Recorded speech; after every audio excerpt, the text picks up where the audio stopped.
Hmm. All right, we're back at it again. A couple of minutes late, but not by too much. I had a fairly awful week for reasons that we could possibly get into, but I'll wait to see if people leave any comments. I've noticed for some reason in the last couple of streams, there hasn't really been, like anyone writing anything. I don't know what that is. Um, I don't know. This website is just all kinds of level of weird where you just don't know about this stuff anymore. I did one time say that I always felt trying to schedule and do things at a certain time was like this reliable way to get a couple of people to watch. But even with that, it just seems like everyone's schedule just is so infrequent and all over the place where you still can't count on them showing up. So I'm not going to be too surprised if it's the same old thing here because it's a running gag with this stuff.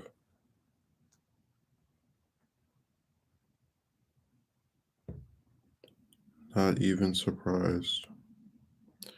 You know, one of the things that I thought was really interesting was kind of going back to some of the stuff I used to do a long time ago or play a long time ago.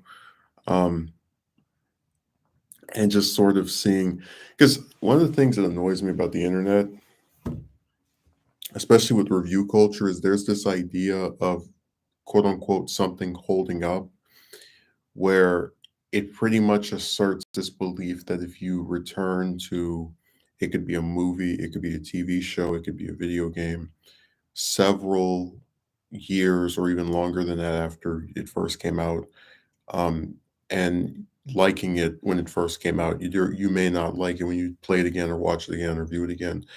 And I've noticed that in almost every instance where I take something I haven't seen in a long time or done in a long time and just try to, do it again or see it again, I've never felt that way. Um, so things that were bad when I first saw them or bad when I first played them are still not good. But I've never had something where I played it as a kid and then, liked it, and then as I'm doing like, "Oh, this is terrible." Um, I don't know, just I've always been so annoyed by that because it basically asserts this idea that because people are supposed to, like, change and evolve and whatnot, they're going to, by design, dislike something they haven't played or been with or watched in a long time just by default, or there's, like, a high chance of it happening. Like I said, I hadn't played up until this month, Budokai Tenkaichi 3 since I was in, like, 5th grade, maybe a year or 2 after that game first came out, like 2008, 2009, but I really, enjoy it. I've been having fun with it.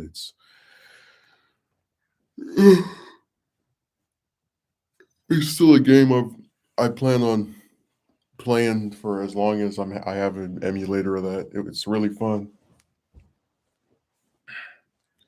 But I'm just saying that, that's a game where I hadn't played it in years, and I never really considered, "Oh, I won't like," 'cause I feel like with a lot of stuff I played, even from back when I was a kid, I had, like, a sense of whether I enjoyed it or not, even if people call the game objectively good or bad. IGN, for example, had their reviews of stuff, but I've never really felt, like, if I go off of my memory of something, and then I'll still go and try to play it again to re-experience it, I've never seen where the memory I had is different from what I feel now, because I think that a lot of the same stuff I found fun as far as, like, relating to games and, like, what I enjoy to play as, what I don't enjoy, are pretty much intact. Like, I remember a lot of side scrollers and like explorers, you just like have this open map and different enemies to fight.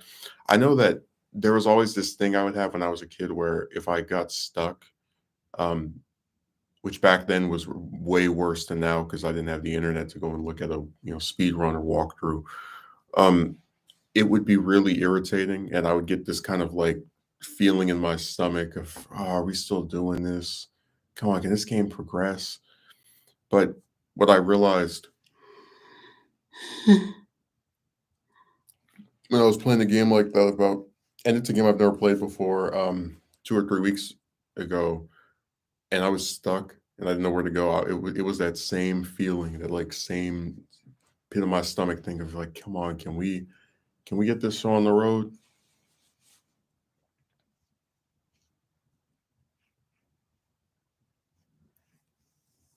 Yeah, I was playing Smackdown versus Raw 2007, last night. I got it about 2 days ago, and I was just thinking about how,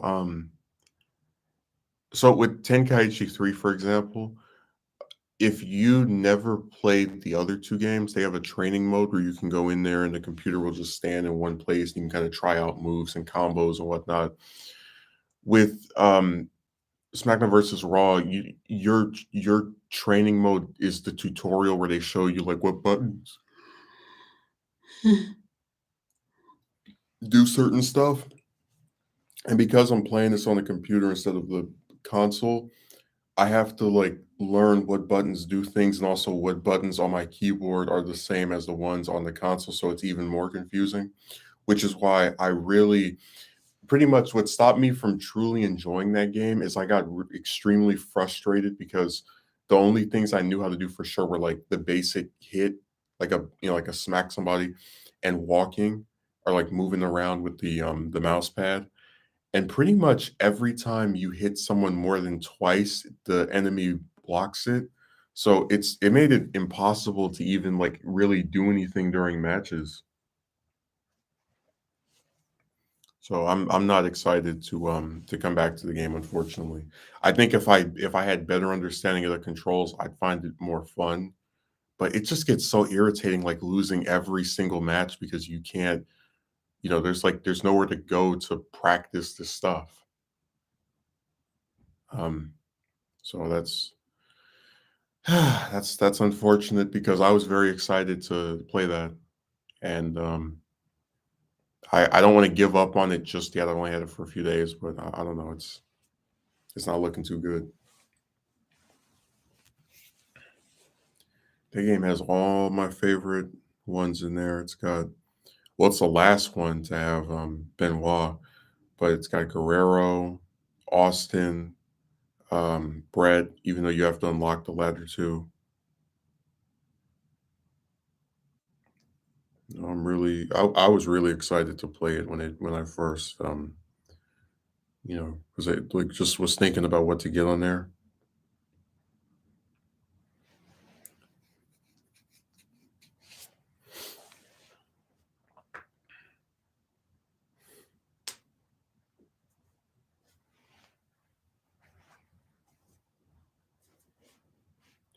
It's so crazy to think about how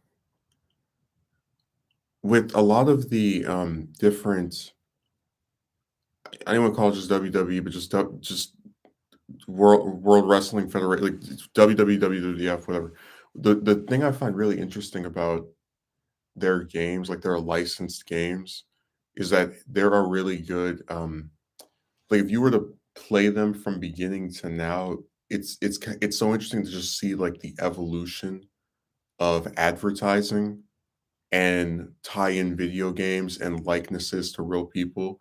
I mean, some of these games date back to the 90s, right? Where you had these like cartoon pictures of people and there's little like, sprites or whatnot. And now you have these fully rendered 3D models. And a lot of times, like certain wrestlers like Hulk Hogan, for example, have been there since it started. So you get to see, if you played as that person, you get to like see them get an in-game representation that looks more and more like them each year. Yeah, I don't know, I find that very interesting, and I've always been so fascinated by the idea that the closest thing of when it comes to, like, getting a game of, like, real life people that consistently is probably wrestling games, 'cause, they actually try to have the same likenesses and voices and whatnot. I find that really interesting. But yeah, I'm gonna try it again today. But I am getting really irritated with it because I've tried very hard to learn those controls and they are not for the faint of heart. But all this would have been fixed if they just had a practice mode where the computer, stands still and then you get to practice moves on them and they don't let you do that.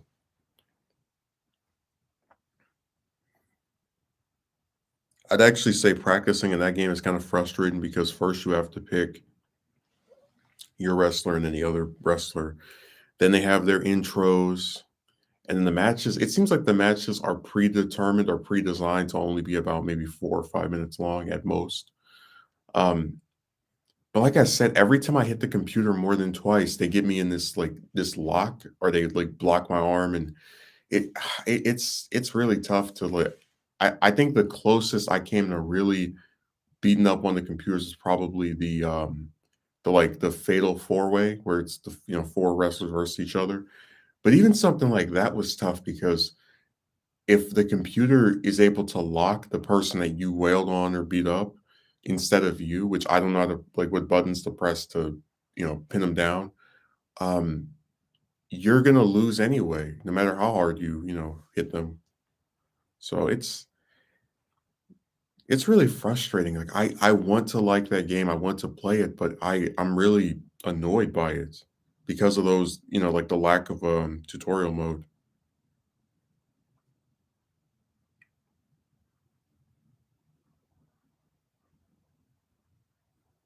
I think a lot of games have that problem where they just kind of assume that if they're in a series, the person has played it before, or even if they call themselves being friendly to new users or players, they still don't fully embrace the idea of, hey, somebody may very well have never played any of these before. Let's try to like, I don't want to say hold their hand, but kind of, let them experiment with what buttons do what, just kind of get comfortable with the whole system.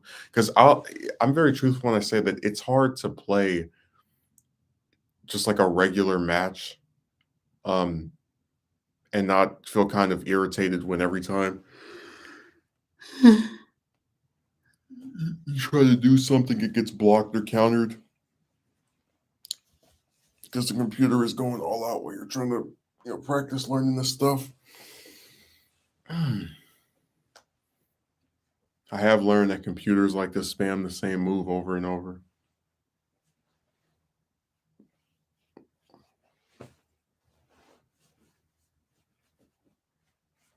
Because I remember I played Budokai 3 uh, earlier this week, a couple of weeks ago, and in that game, I'm telling you, it's like every time you fight against the computer, no matter what difficulty it's on, they're gonna use that red power up form where like all their moves get some little boost. It's like the Kmart version of Kaioken, and then they're going to use the Dragon Rush, which is this move where they like knock you away out of the ring, whatever, and they start wailing on you for like sometimes 5 hits, sometimes 15 hits, sometimes 40 hits. I'm telling you, I've never seen any way of blocking that or of like really countering it. And I've had some matches against the computer where they will use that same overpowered move 3 times in the course of one match. It's really annoying because if they spam that thing enough times, they can completely destroy all your health bars. So I'm really irritated with stuff like that. I like the game well enough. I enjoy the story mode. It's so funny. There was a person who tried to say that Kakarot was the best.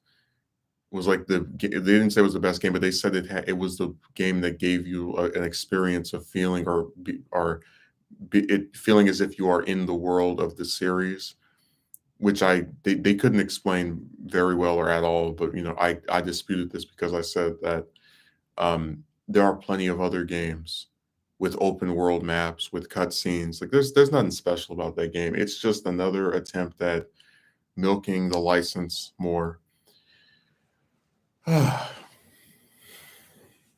Like Like, I don't have any of the next gen consoles, so like PS5, Xbox One. But if I did, I would get Fighters and Xuniverse 2 and just leave Kakarot out of it. I'm not interested in that game. It's a poor man's version of Legacy of Goku 2.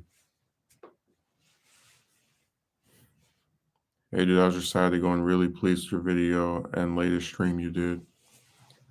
Oh, I was wondering, did you really like the video with where I showed the guy's goofy comment that was like 2 paragraphs long and he contradicts himself over and over?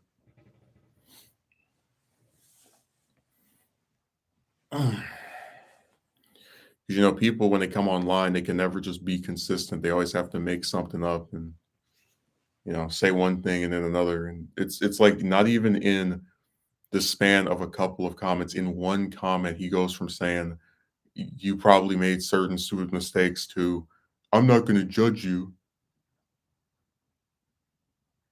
So I said people are just the worst. Like when they have something to say, just ignore them. They're not writing anything useful. They're not saying anything we've never seen before or profound. It's all goofy and like really obsessed with making the man the person who's to blame in every instance.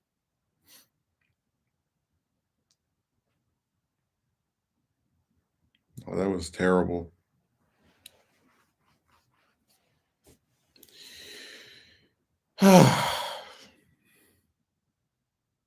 Very interesting views, brother. I don't know. It seems like a lot of the people that write dumb comments like calling me their brother. Like I noticed that they like to pretend they have some kinship with me. I think someone tried like they were surprised I was offended, but I said, "Well, here's the thing. I would never like brother is supposed to be this term of endearment, even if it's like a slight one, like oh you feel like some type of relation to this person, even if it's metaphorical. There is no way that I would I would call someone that, especially a random person I met before, and then proceed to blame them for all this stuff I know almost nothing about. Yeah, I was just so disappointed seeing how he contradicted himself. Was cool how I made a cameo in the video too. Yeah, because when we got to the part about like constantly moving the goalpost with the what we call it, like with these people that tell you to do all this, not people, these men that tell you to improve, to further your chances. I was thinking about what you were on that stream because it's this idea of this never ending, I guess, quest to be the best that's only going to be validated if a woman agrees to date you. Um, which, as I said there, I don't understand where they have the right to determine who's a good person and who isn't. Like why do they have all this power? I really don't get it.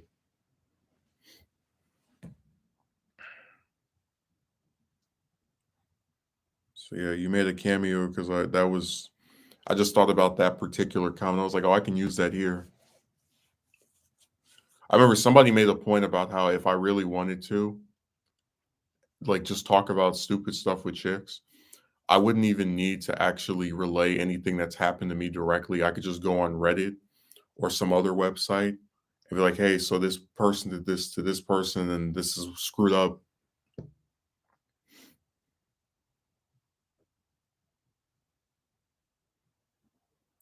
That's what's crazy about that woman stuff. It's so bad, and there's so many different examples of it that, like, feasibly, I could do content about how bad they are without even getting autobiographical at all, just discussing stuff with other people.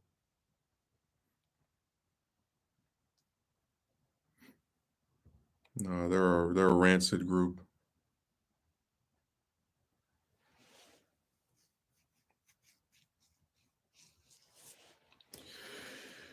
Oh man. I don't even usually get that fired up over a comment, but it was just so annoying because it's like you come on a video to express a disagreement with somebody, and then in spite of the fact that YouTube lets you write comments for however long you want, your comment can be several paragraphs long if you want. This guy expresses a disagreement but then not only doesn't explain what's wrong with your perspective, but also doesn't give an alternative. So we're just supposed to, I guess, be vaguely aware that someone doesn't agree with us. Um, then he contradicts himself. It was just a garbage, worthless comment.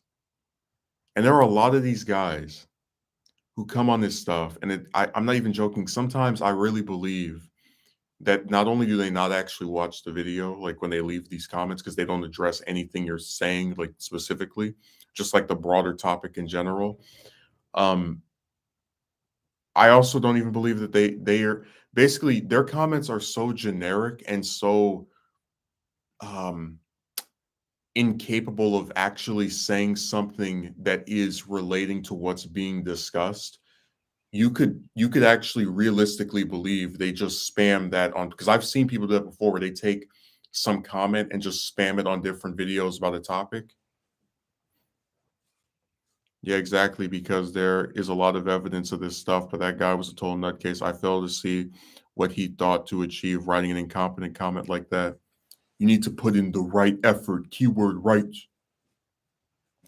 Hey, my favorite part, well, I have two favorite parts. One of my favorite parts of that video is where because it starts off with me talking about like the hypothetical getting asked out by a woman and how if I said no, she would have no way of knowing why I turned her down. Um, and if she's one who approached me and made her interest known, then she would have done nothing wrong because that's what people are encouraged to do when they find somebody attractive. But one of my favorite parts is where we mentioned how the what was the thing that happened with this? I'm trying to remember what it was. Oh, the comparison of how just as a woman can't stop men from finding her attractive and then like wanting to date her or ask her out, a guy that talks to a woman for weeks or months on end can't make her become his girlfriend, like the woman can't control if men find her attractive and the man can't control if women don't find him attractive. So it's like it's that it's interesting how they completely get where the woman has no control over who thinks she's attractive or not, and she gets approached by all these men she doesn't like back. But then when you're a man, they make you sound like Professor X, and you have this telepathic power if you just speak to someone long enough to make them fall in love with you. It's so stupid. But that was my favorite part, besides where the guy said, we can balance the scales with women if we, like, because I said we should already know at this late stage in the saga that that isn't happening. Can't have balance when one side has to do everything to appeal to the other. It's just it doesn't work that way. That's not balance, that's baloney. Hey, Akatsuki Merchant, are you a proponent of dub versus sub, or have you heard of that before? When will these people understand that you cannot make someone like you? Oh, they refuse to. They truly believe that we have these psychic powers um, that manifest if we talk to some woman for long enough. And if you just speak to one of them and do all this advice that they give you, you're going to see this magic new result. Even though we established before that even if you did this garbage, you would still get blamed for it anyway, because it's always the fault of the man. So even if you listen to their advice and it doesn't pan out, they're just going to point fingers at you again. So I said these people, there's like no way of winning with them. Their problem is they don't like that there's a group of guys who get turned down by chicks and then say there's something wrong with the chicks. Um, so they come to you with all of this used car salesman rhetoric about the better women and they're not all the same. And but you go out and you see that you're getting the same results. And you know that if you ever took their advice and listened to them and did the stuff they told you to do, and it doesn't work out, they're going to go right back to saying it's your fault, because it's always the fault of the man. Yeah, but that thing isn't this stuff these guys should know already? Oh yeah, but the thing is, isn't this stuff these guys should know already? It's like they choose to ignore, become oblivious towards these problems and scenarios we have no control over. Well, that's why you don't see them mention external factors. Like everybody knows there are certain people who will not date someone because of their ethnicity. Like, that's a fact. People are aware of this. People have talked about it in different blog posts and various other entries on social media and on the internet. But for some reason, they never mention, hey, this guy might be asking out women who will turn him down simply because of his ethnicity, which he has no control over. You'll never hear them bring that up. Because remember, to them, chicks are all darling angels who are perfect, who, if you just try hard enough, you'll find one that is so interested in you. They never talk about external factors. You'll never see one of them mention that video I did about how you have the different chicks to talk to, 15, 20 guys, never gets brought up. Let's say hypothetically you took every single piece of advice. Some people would still dislike you because they just don't. You cannot make people do something they don't want to do. Yeah. Like I said, this is well understood when you refer to a woman on the internet, right? Who posts, maybe she has her picture as her avatar, and a bunch of men that she's not interested in see her picture and think she's attractive, which she has no control over, and then ask her out, which she has no control over. Um, it's like, where did we get to this point where chicks aren't in control of how men act, but men are in control of how women act? It's really interesting.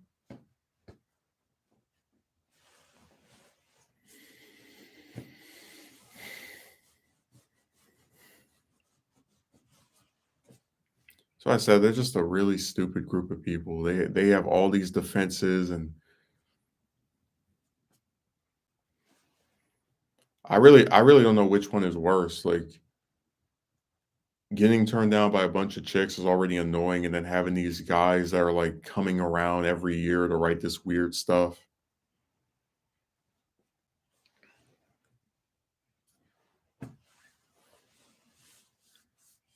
I take an issue with you because of your love life. It's like, what does that have to do with you?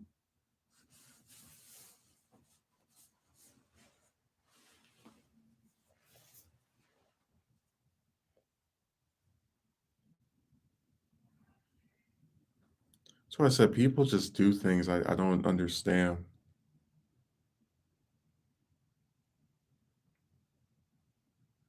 Like the stuff they choose to involve themselves with, the things that they write, like that's the thing. I guess what's so frustrating about a comment like that is I don't discourage people from having a different opinion on something as long as it's not insulting toward me and actually give examples of what your belief is.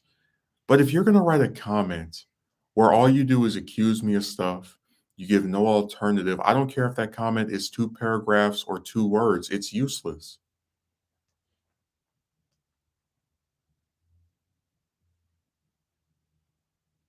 Seriously, a comment like that's only useful for making a video about to just show how stupid it is. Like, it doesn't address anything we're talking about. It introduces vague concepts that it can't explain. Like, it's garbage.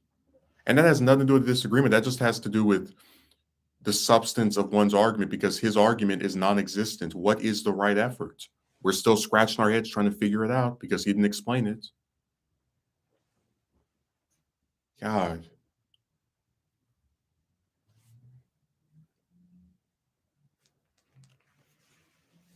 a lot of people on here like saying just vague stuff doesn't mean anything.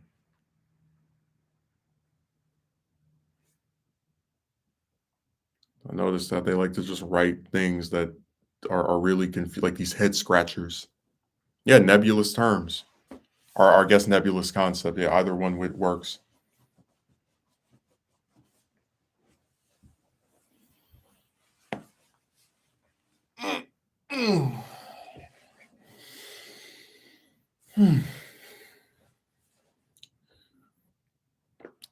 As for the sub versus dub thing, I literally don't care. I just watch the anime regardless of if it's subbed or dub. I'm not gonna pretend to be an expert in voice acting. Man, I'm glad you actually heard that part of what I was saying. So, um, a long time ago, and when I say that, I'm saying the last time I logged into my account was probably like 4 years ago. I used to be a member of the Kensenshu forum, and that's like this Dragon Ball forum. It's like the biggest one. And I'm not joking when I say that like, let me just explain because Megumi might not be aware of it. Sub versus dub is an argument of people between which version of an anime is better, the subbed version, so the original Japanese with English subtitles, or English, the English dub. And you got to remember the original Dragon Ball Z dub and Dragon Ball and GT, like they all came out late 90s, early 2000s, long time ago. You have people that to this day will go into forums. We're not, and remember, the dub for Z came out when I was 1 year old. So they go, and in these threads, that some of them are as recent as last year, they're like, Bruce Faulkner ruined the flow of Z with his terrible tracks, and the script changes are so obnoxious, and Funimation is subpar. And so I was thinking about someone that likes the dub because, in general, I don't like watching stuff in other languages. I just don't. I don't like sitting there and having to read something to know what is being said. So, regardless if it's Funimation, 4Kids, whoever, I just prefer to watch stuff in a language I understand. Let me read what Megumi wrote. I'm aware of this. I always found it so strange back in school days, even that so many people were so gung ho about the voices between the sub and dub. Well, here's the thing, right? I'm a person who can understand where someone likes the original version of something and then doesn't like where they change stuff. Like, hey, in the dub, it says this line, and in the sub, it says that. I can understand where that's like a complaint because you could say, oh, it's like making people think differently of a character than what's supposed to be thought of them. But I just want you to understand this.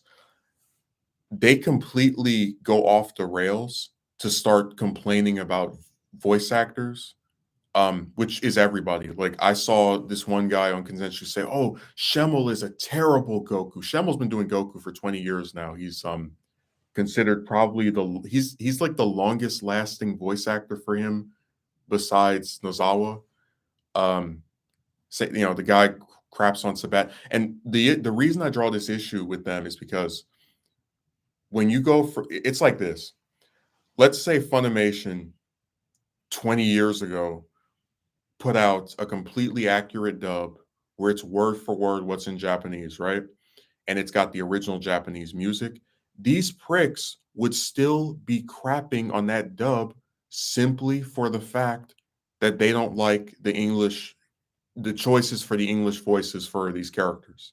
So you see how it's one of those, it's moving the goalposts because first it sounds a little bit like a fair argument to say, hey, I don't like it when they change stuff just because they dubbed it somewhere else, localization, whatever. And then it turns into this extremely nitpicky thing about, I don't like this voice actor. And I mean, they're no better than the Sonic community when they start doing stuff like that.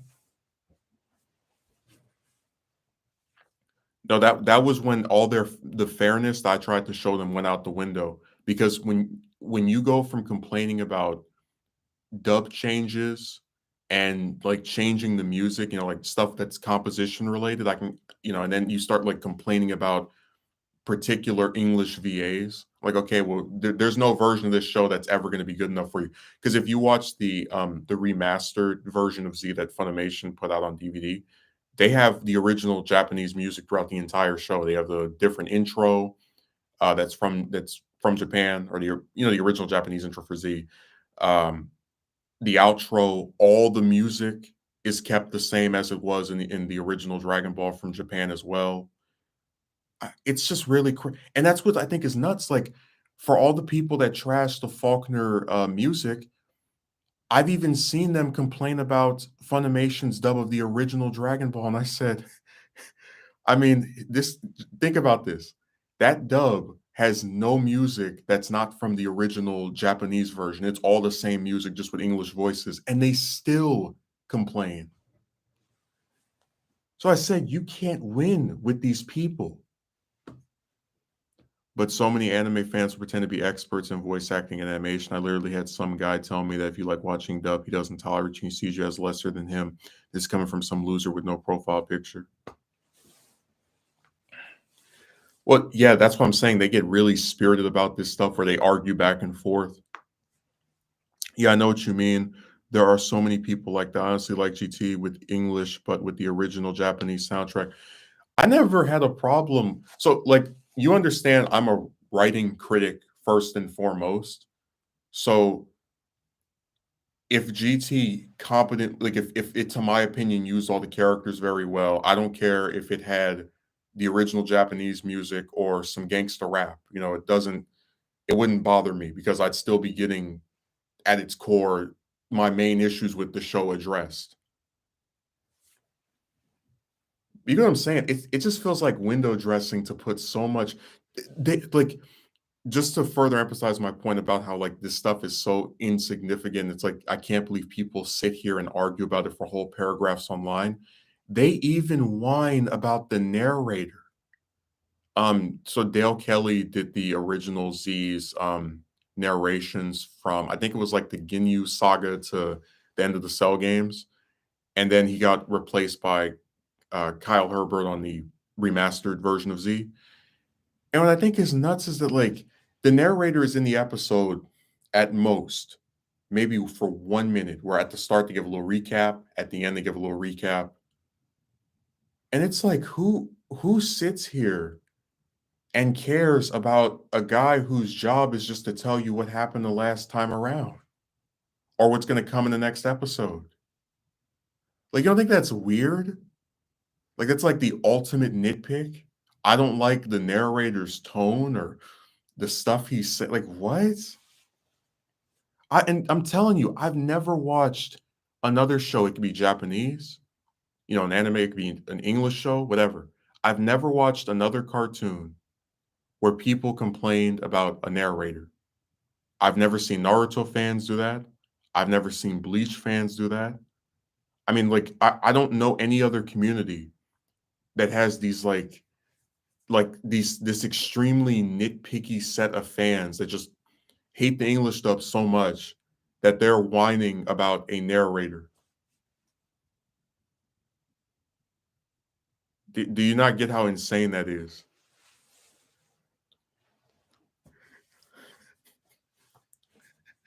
I never thought that would matter either. When they were talking about how like the Faulkner score can mess up scenes or whatever because of like how intense it is. I guess okay, I understand where like that, like that might mess with the mood of something, but a little narration that's not even a minute long at the start of an episode is like this big turn off for them. It's just like, what is this?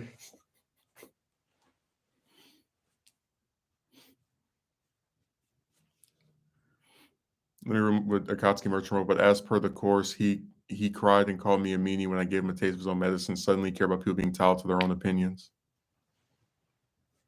Oh, people love doing that where they assert their opinion as fact, and then when they get some pushback, like, this is just my opinion.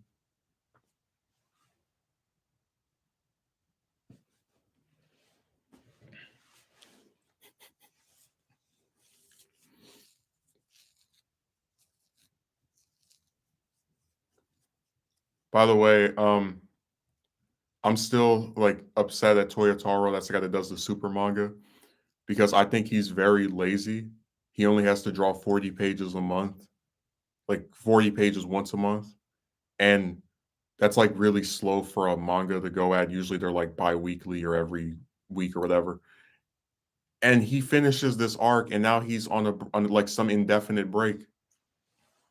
So there was no chapter this month. There's likely not going to be a chapter that well, I shouldn't say this month, September. There's likely not going to be a chapter this month. And there's probably not going to be a chapter the month after that either. I thought to myself, like, how crazy it is that a guy who puts up one chapter per month needs a break. Whatever. That's I don't know. This is weird to me. You gotta love how people will try to play the villain, but then immediately switch to the underdog hero when they get the same treatment they dish out.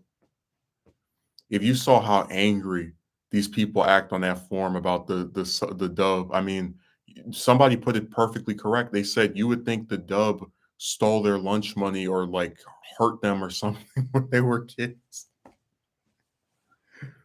By the way, there's another guy on there So remember I told you that Dragon Ball is the only series I've ever seen where there are fans who refuse to watch the original. There's a guy on that forum who admits that like the original Dragon Ball is where everything started, and his arguments for not watching it are like all over the place. Like first he says he even though Goku is in that series and arguably even more prominent as like the actual lead character instead of being part of an ensemble, because Goku's a kid, it's like a dissonance for him. Like he can't, like it's a thing where he treats or in his mind views Goku and Krillin as kids as different characters from them as adults, which already shows how stupid he is because Gohan is a kid for most of Z, and then the Buu Saga is an adult, you know.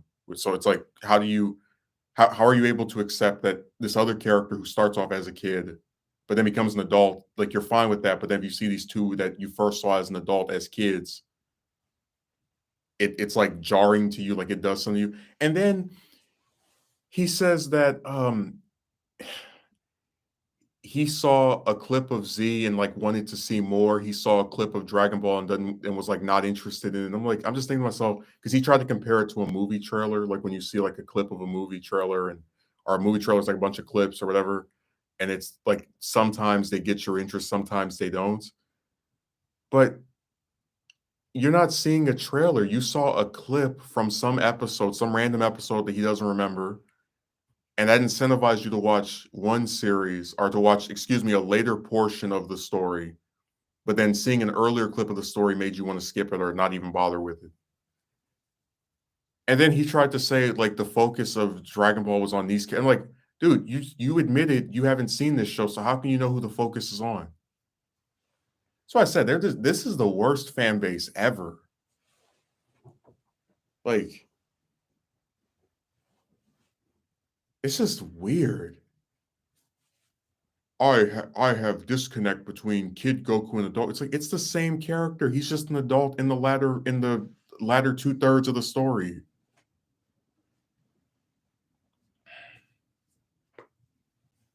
You think that's weird? Like you admit you've never seen this series before, but then you're gonna tell me who it's about?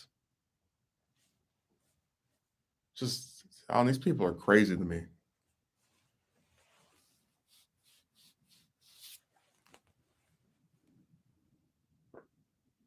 Oh, they're definitely anti-critical thinking. Like I said, no other fan base that I've ever seen purposefully and actively goes out of their way to not watch the first seasons or the original like run of a show they claim to like. I've never seen that with any other fan base but them. They are the only group on earth that does that.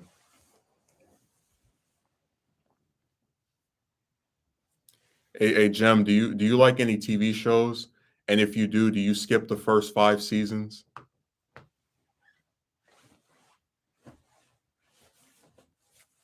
You can't find that with any other show.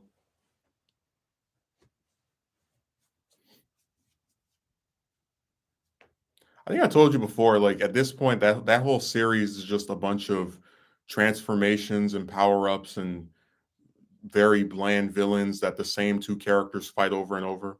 Why don't they ever watch the original Dragon Ball? I honestly think it's awesome and was and interesting to watch. Yeah, the original is the reason that Z even exists. Like, if the original wasn't good, you would have never had Z. It's just that's why I said it's weird. And do you know, actually, that's another thing I want to talk about for a second. No, Jim, don't play with me. You don't skip the first 2 seasons of anything. No other fan base does that but them. But one of the things I just wanted to mention here is that you have so I don't know if Megumi remembers. I know that Akatsuki Merchant remembers when Kai first came out. The Saiyan saga was like reduced to 13 episodes. Yeah, I know you were joking around. And you know the Saiyan saga is like a pretty big story. Like you have this alien who shows up and he's, you know, got this big relation to the main character to the hero from of the story. And there's like this team up between arch enemies to defeat him. And then there's this big training arc of everyone getting stronger. Then there's this big battle. The point I'm making is For an arc where a lot of stuff happens and it's over the span of a year, it's really not that long. It's like 35 episodes, and the villains arrive on Earth by the 22nd one. So it's really like a basically for only about maybe half of it or less than half of it, you actually get the training, and then another half is like them actually fighting them after doing all their training. So do you get where it's crazy to take an arc that's that long for a reason, right? Because there's a lot of stuff happening, but it still isn't as long as the ones that come after it by a long shot, and to reduce it to 13 episodes, but then to have a tournament that takes place over the course of 2 days, referring to Tournament of Power, go on for over 50 episodes.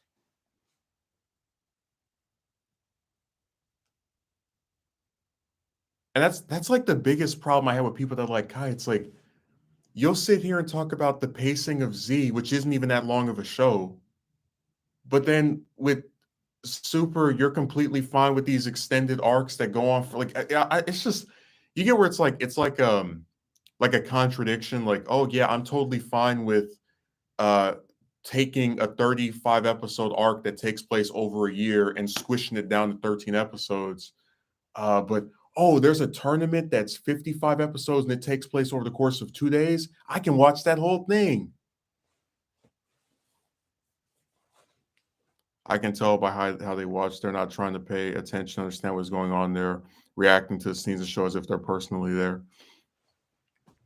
Yeah, man, people don't care about a good story when it comes to these types of fans. They're just a group of individuals that contradict themselves regularly and have dumb arguments and weird stuff that you don't see from anybody else.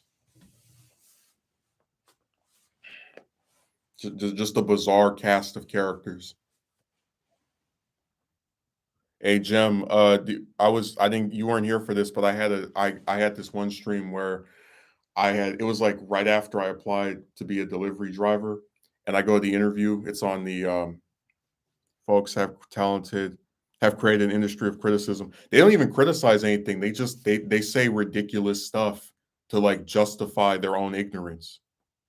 Um, like I remember when I was in like preschool, I had classmates who were like, "Why do we have to learn about history? This is now," just dumb stuff.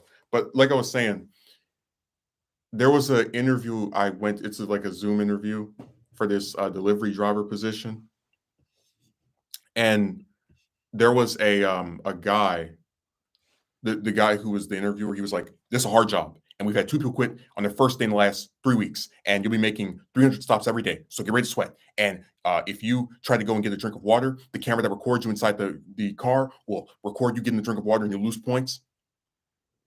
And I'm telling you, I've never applied for a job before, and by the end of the interview, wanted it like did not want it at all after hearing her, like wanted it less. Yeah, 300 stops a day, 8 to 10 hour shifts. You can't drink water without losing points. I just let him talk to himself and the other person that was there, and just clicked out after it was over because I didn't want to be rude, but I was like, "Yeah, I know I don't want this anymore." So you're supposed to drive around in this hot, steaming truck. Oh man, I've been out here for 6 hours. Let me get a drink of water. Minus 10 points. That's insane. I don't care what anybody says. You can call me lazy. You can call me picky. I don't even. I don't care. That is a position that has nothing appealing about it whatsoever. 300 stops in one day, no water. I wonder people are quitting on their first day. Oh, they definitely want you to be a drone. Yes, very inhuman.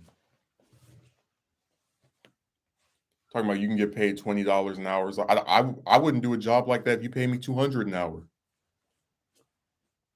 Guys, there's just certain stuff that's not worth it, whether it has to do with like dignity or how comfortable you are. I just don't think a position should from anywhere should require this extremely excessive amount of like manual labor and these really rigid deadlines. And I've seen drivers from these places when they're like really stressed out, they throw the thing across your house to, get it up there quickly. that's when you know that they just don't care for the workers at all. You can't even drink water? Like, what is that?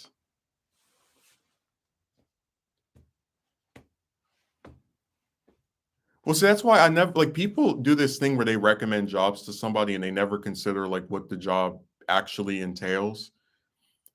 And it's like, do you really want to work for a company where you have to basically, what was it? Like, I think they had a scandal where workers were peeing in bottles because they couldn't go for a bathroom break. It's like stuff like that's not worth it. And I told you the biggest problem, Megumi, you might remember this.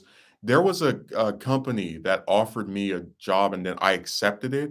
And after I accepted, they started saying they wanted me to learn how to recite this like page worth of stuff. And the page was like two paragraphs of different things they wanted me to remember, when you go up and you say something to somebody. And I was thinking to myself, as a guy who's been gotten rid of from two jobs where he tried his best, his hardest, and they both get rid of you in less than a month, it doesn't make any sense to me for me to sit here for the next 5 days trying to memorize all this crap just so that they could possibly get rid of me after a couple of weeks or a month as well. And then there goes all my hard work and devotion. Tell you, when these places show they don't care about their employees, you should show them that you don't care about them back. So, because there's only a certain amount of effort that I will put into something before I say forget it. Because to them, taking a break is lazy. Yeah, 8 to 10 hour shifts, no water, 300 stops. I'm not even joking. Some positions are just not worth it. And I put up with a lot of stuff. You cook something, you run back and forth in the kitchen. You have to keep putting on these little different gloves that they have for you. Um, you work at retail. You have to put with rude customer. There's a lot of stuff I can stomach, but the idea of driving around in some that this state is one of the hottest in the country. I mean, we have record heat waves. Like you can go outside at 8 in the morning and walk for like one block and start sweating. That's how hot it is over here, just perpetually, even when the sun is down. So you're supposed to, in one of the hottest states in the US, drive around in your little truck with no water all day long, throwing boxes at people and places. And they're very rigid about their boxes too. If you put it on someone's porch and they want it in their mailbox, that's minus points for you. So yeah, they can keep that job. I'm not interested in like if I wanted to end it all, I go get a rope instead of doing a position like that. Pay attention to people when they show you who they are, as I always say. Well, I saw what they were, that company in general, and how little they cared about their employees. And I said, well, I'm not about to sit here and get caught up in that.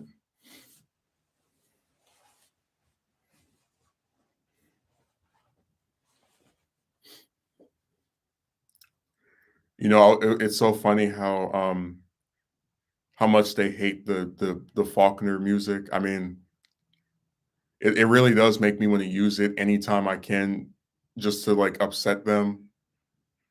I'm not even joking. Some of these people act like they have PTSD from watching the dub. Like a dub that came out over 20 years ago, they still are complaining about.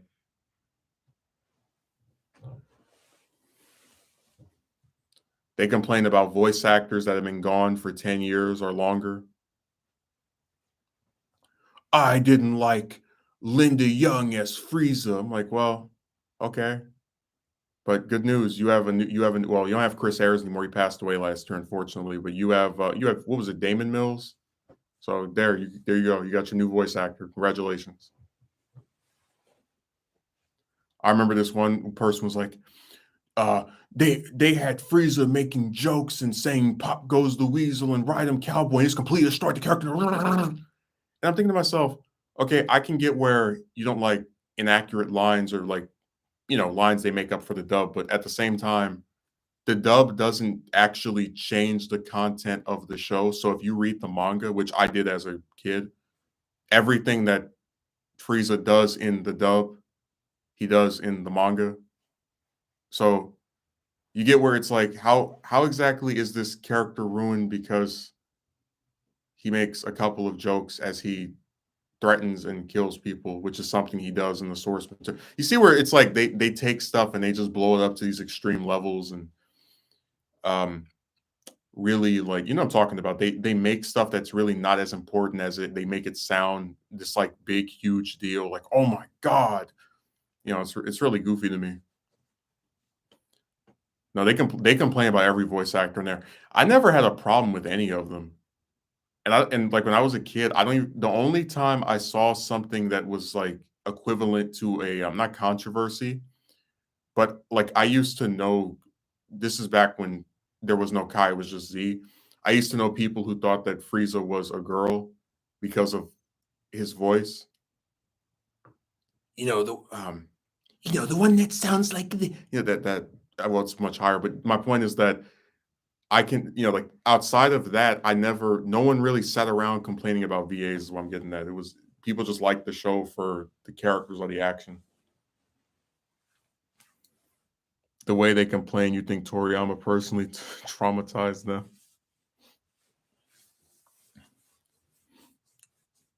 No, Frieza's voice actor was the only one that I ever saw anybody actually talk about in real life, and that's only because they genuinely thought Frieza was a girl. But you know what? That wasn't even just because of the voice. It's because he has the lips, and like none of the other characters tend to have that. Um, and like the kind of skinny design, you know what I'm talking about. It's that also was played into by his design, like having the fingernails and whatnot.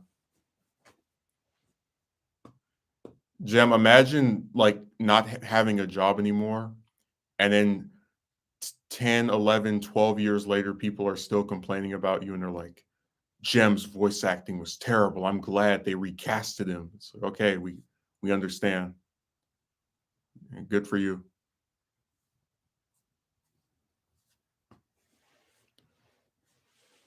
Yeah, but you get where that's like really crazy. Like they got what they wanted. You don't have this position anymore. You're not doing this anymore, and they're still complaining. Like a full decade after you're gone.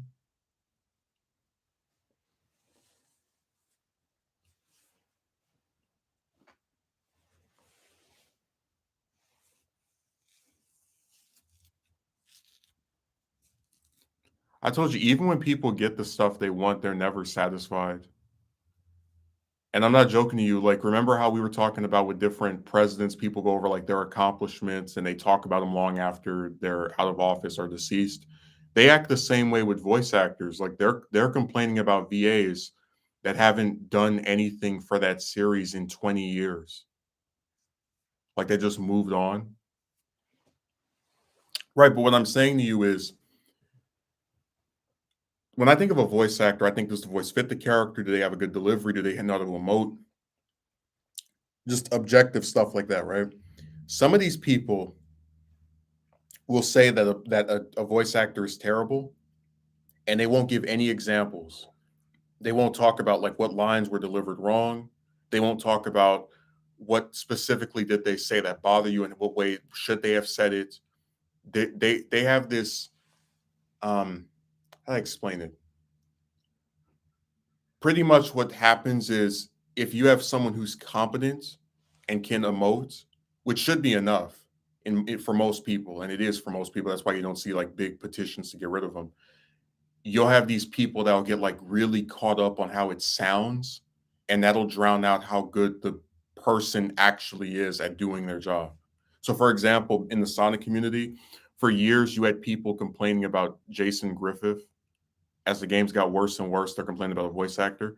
And it was this really nuts thing where every time there was a new game, instead of talking about the gameplay, which is supposed to be the purpose of the game, how well it plays, they would complain about the voice actor just over and over again for years until they got somebody else. Let me see what Megumi wrote. They act as if voice actors aren't human. You may be surprised how many people have this belief system due to the way they criticize them. This person is terrible. They should have never been hired. They sound like an amateur. And it's like, Jesus, again, I'm all for criticizing someone's delivery of some lines if that's really what the problem is. But it does feel like you have some kind of personal animosity. Like, for example, I don't like the voice they have. Like for Kai, they replace Gohan and 18's voice actors. And I don't like that voice as much as the ones from the original Z in English and from GT as well, I guess. But you're not going to see me say, "Oh, this person is terrible. They're a horrible voice," because I don't know the full extent of their work. And even if I don't think their voice fits with my preferred version, I'm not going to say they're awful and they should be gotten rid. I don't know. It just seems like this extreme like vitriol. And what's so bizarre to me is that the people complaining about voice actors don't even like the dub anyway. So it's like, why are you complaining about something that's not going to affect you because you're never going to watch this in English regardless? That's like if a restaurant introduces some restaurant I don't go to ever. I go outside, I see a sign where they're talking about this new burger they're gonna have. I'm like, oh my God, I'm allergic to that burger. But you don't eat here anyway. So how does this affect you? As bad as football fans are, you never see them criticize their favorite players like that. I mean, look, critiquing stuff is just part of things. Like I get it. Um, but I do believe a lot of times it goes too far. Like when people in general say this dub is not good, that's preferable to going, this person was awful and they should have never been hired and they can't voice act to save their life and they're overrated. It's like, what? Well, who would you prefer? How are they bad? Give examples. Seriously, like some of these people act like they're like I'm not, and I'll say this again. They act like these voice actors stole their lunch money or beat them up. It's really weird.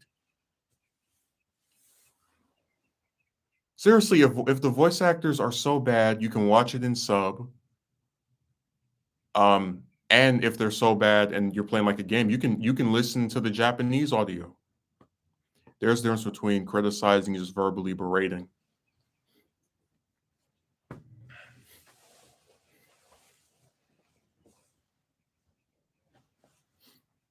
So many people just have lost their minds. They act I'm not even joking when I say there's something really crazy about getting that mad over of like a voice actor. You really get to see the animosity in these people. Oh, definitely. I mean, they get enraged to a point of what's a good way of putting it? Like you have to remind yourself, like, this is a cartoon. Like this is all this over a TV show, and not even like the show being bad, but like a version of it that came out in my country that if I really don't like, I don't have to watch. I'm gonna sit here and write paragraphs years and years later about how bad it was and how all the voices didn't fit and they ruined the script and they had this music I didn't like. And I don't know, it just seems like stuff that is not worth even if you wanted to discuss it and talk about it, it doesn't seem like things that are worth getting this hard. Especially, I'm just going to point out a lot of these people tend to be part of the I hate everything camp where they'll mention stuff that has nothing to do with their like with what they're talking about as examples, and they'll still like crap on those other examples as well. So for just as an example, um, you'll read one of these guys post about like cartoons of the 90s and like early 2000s and how some people had this perception that Dragon Ball was more sophisticated than most of the other ones. And then somebody also mentioned, oh, but there were other sophisticated cartoons as well, like BTAS and X-Men and Spider-Man. And the response by that person will be, no, this was all dumbed down kiddie stuff with the possible exception of Batman.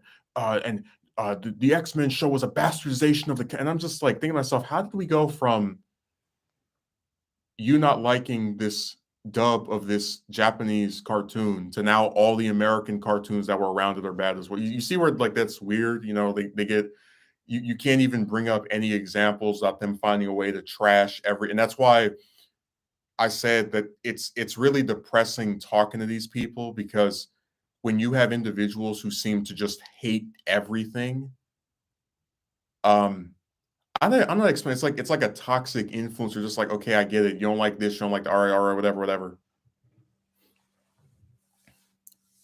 That was really funny. Him trying to say that that X-Men was a bastardization of the comic. Like, what are you talking about? That show, it was so well liked that it's getting revived this year. That's like the only Marvel cartoon besides Spider-Man that lasted more than 2 seasons.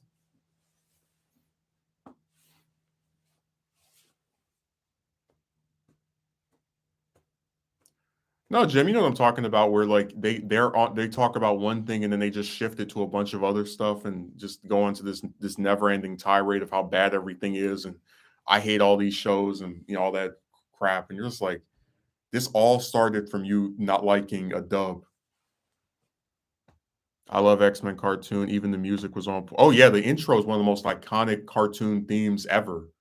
I mean, come on, everybody knows that song. You can not listen or watch it for years, and you'll still remember that theme. But that's what drives me crazy because X-Men was an acclaimed show that did tackle dark subjects. Um, and the problem with a lot of these people, because we were talking about like nebulous terms, right? Is that they write these comments that are really big about one thing in particular, and then they like make these subtle disses towards stuff. Like in one post, he said that Naruto was a heap of excrement, well, the S word, whatever. And I would love to know what are his problems with that show. But you go through his post, I think he mentions it in one other place, like very briefly, where it's like just an in general, where people like talk about something and they're like, characters are too often emoting or just like stuff where they don't really describe what is bad about the story, what is bad about the overall series. He doesn't do that. He just gives these extremely vague disses to these other series, and we're supposed to take him seriously when he trashes this dub, even though we know that he hates pretty much everything he watches anyway.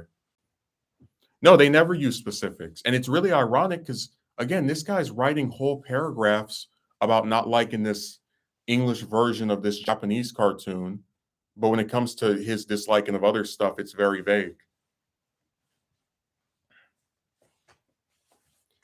And it's what the problem is, right? Like you're gonna call this show bad. Okay, why is it bad? It's a bastardization. Okay, what about it is bastardizing? Because the X-Men animated series is still the only version of that of any external media of that franchise that has a actually good Dark Phoenix saga, like a faithful, accurate version of that story. Like X-Men 3 and the Dark Phoenix movie, terrible, but that show has a very comic accurate version of that well-liked, well-loved story. And the only real difference are there are some members that are different that take other members' places because the show had a different lineup from the one that was in the comics at the time. But my point is, I that's why I really wish he had expanded instead of just dissing everything and you know what I'm talking about. And he does this with everything. He was trashing Yu-Gi-Oh. So these people. Well, you know what I'm talking about, right? That the Dark Phoenix saga in the show is like the only accurate in other media version of that storyline ever. Like the movies both give these really condensed, abridged, crappy versions of it, but the show has a really faithful one. And same thing with Days of Future Past, which is why I was saying that I don't understand what he's talking about when he says this show is a bastardization. Like it's just it's nebulous crap.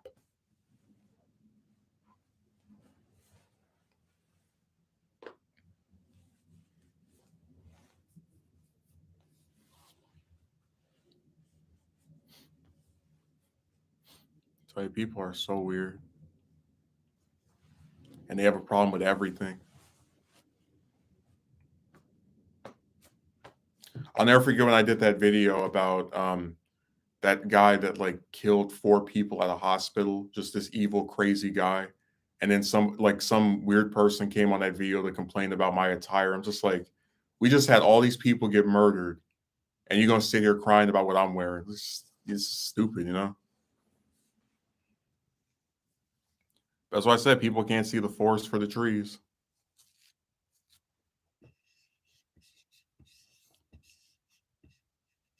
No, they drive me nuts with that stuff where they just cancel culture. I don't know. It's just dumb to me, like arguing about voice actors and um, a dub that's been over for 20 years, still whining about it.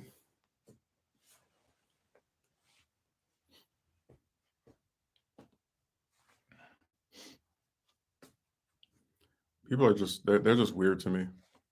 They can't cancel Russia though. Oh, nobody can cancel Russia. They're untouchable. Especially with the backing of China, it's over. You're not going to see them be gone. Period.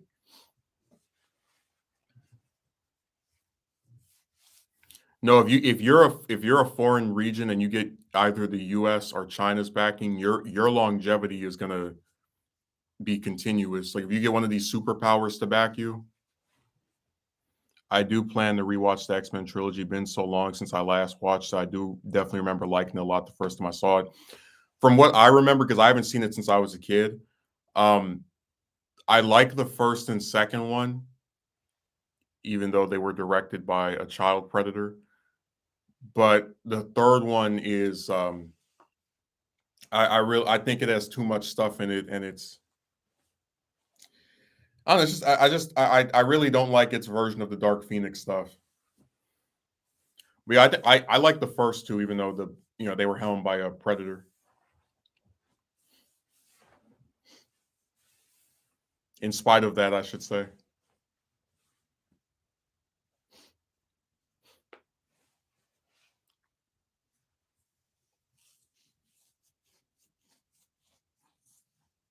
I remember the first time I found that stuff out. There was this documentary called Open. I think it was Open Secret from like it came out I think when I was in like 10th grade, and they were just talking about Singer just over and over, and these parties he would have with these children, and how people would make jokes about aging up out of his parties because he would just like to hang out with kids, and oh my god, that's one nasty guy.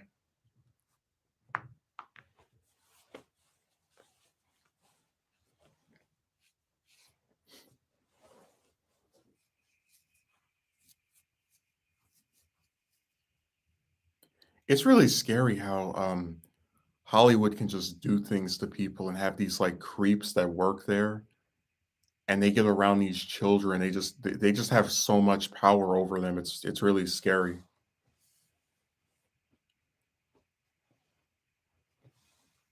Some people do anything to be famous or to be well off, and that includes selling their own children to monsters, and it's really unfortunate. Oh, I wish we get some more brightness.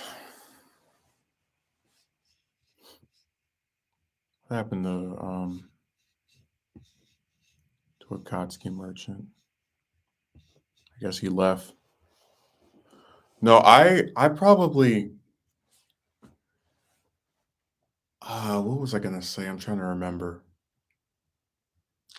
Think. Oh, Jem, did we ever go over that thing with Kyle where you probably don't remember, but there was a stream we did about maybe 2 weeks ago, 3 weeks ago, where I mentioned Kyle for the first time. Like, I mentioned it before, but it was the first time I talked about him being in a relationship with Ball, and within 10 hours of that stream being put up, of me just mentioning his relationship with this lady for the first time, that he announces on Twitter that they're engaged. I said, "That's crazy." That like the timing of that and just the sheer coincidences of those two things together just had me like double taken. I was like, "What?"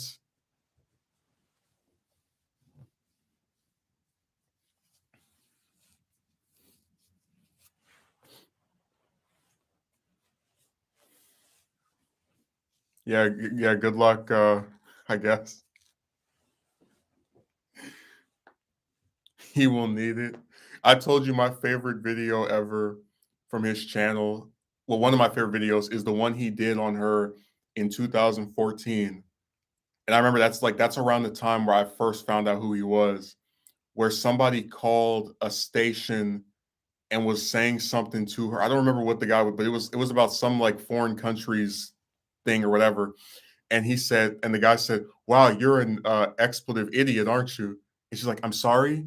And then it like switches back to Connie's like, "Oh, you're so stupid."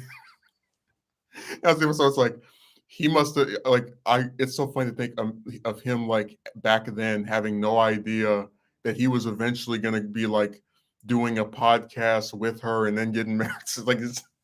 I've never seen that before, where you make a video on this person and talk about how stupid they are, and then you're engaged to them 8 years later.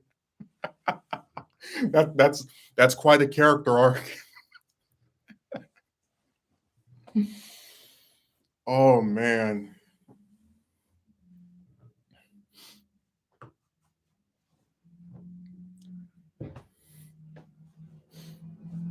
He deleted, and my favorite part is that he deleted that video after being up for years, and then somebody put it right back up. They're like, "Hey, remember that time that Kyle insulted his current girlfriend?" I know, right? Like, damn, you think about it in retrospect, it's such an interesting phenomenon. Very amusing how he changed his character. I've never seen that before, where somebody insulted a person, I guess, like whatever the opposite gender, whatever, and then years later they're dating and then they get married. Like, what is that? Yeah, good. You aren't retconning your past. Oh, people love to do their retcons where they take something down. They're like, I never said this. I told you. You know, I didn't even mention this. There was a video that somebody made about a cartoon. I'm not going to say which one it was because I don't want to like reveal who it is. But they made this video. I clicked it because I was like, oh, that's interesting. I've never heard anybody talk about this episode before. And out of nowhere, you remember that guy I told you about that used to make all the videos with his girlfriend and talk about how she was worth the wait and blah blah blah blah blah. And then after they broke up, he took everything down with her and started talking about you don't need to be with some. That guy guest starred in the video. So the video starts with the actual person running this channel about cartoons talking about the episode. And he's like, I'm joined by my special guest. And I'm like, what? And you better believe I turned that off so fast.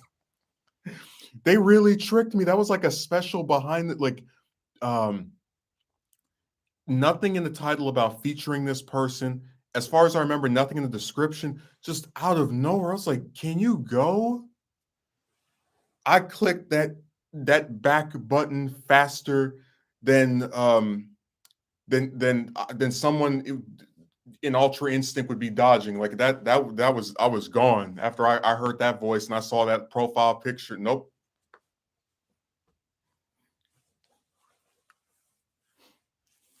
No, Kyle isn't a sellout. He's a very smart young man who's very successful and he's got 900,000 subs and you're just jealous of him.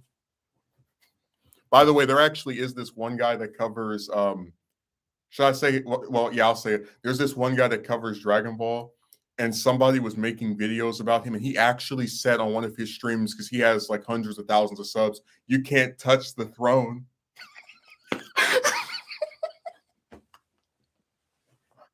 Imagine how egotistical you have to be to even like whatever. I just couldn't believe that came out of his mouth where he's like, "Oh, you want to make videos? Me? No, you can't touch the throne." And he didn't even say it like as a joke, like in all seriousness of like, "I am better than you because my subscriber count is so large."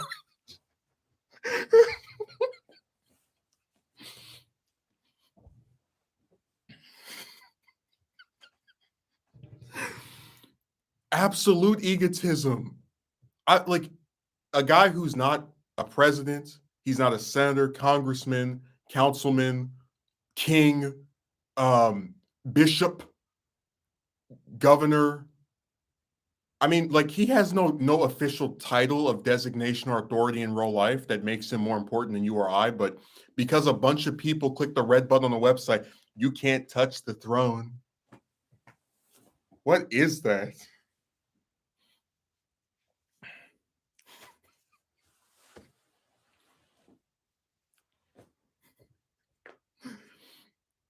Hey, I'm not even joking. When I was thinking about Kyle, like every time I think about him and that woman, that's the first thing I remember is that video and him taking it down and somebody else putting it back. Because he like for as long as I watched his channel, which has been like 6 years, I've never known him to just delete videos, like to just take something down or delete it or get rid of it.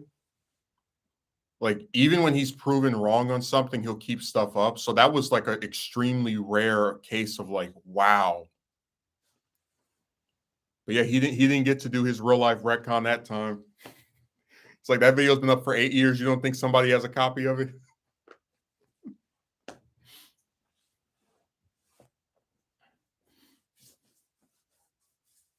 If I knew that that other guy was going to do that retcon, I would have actually downloaded some of his stuff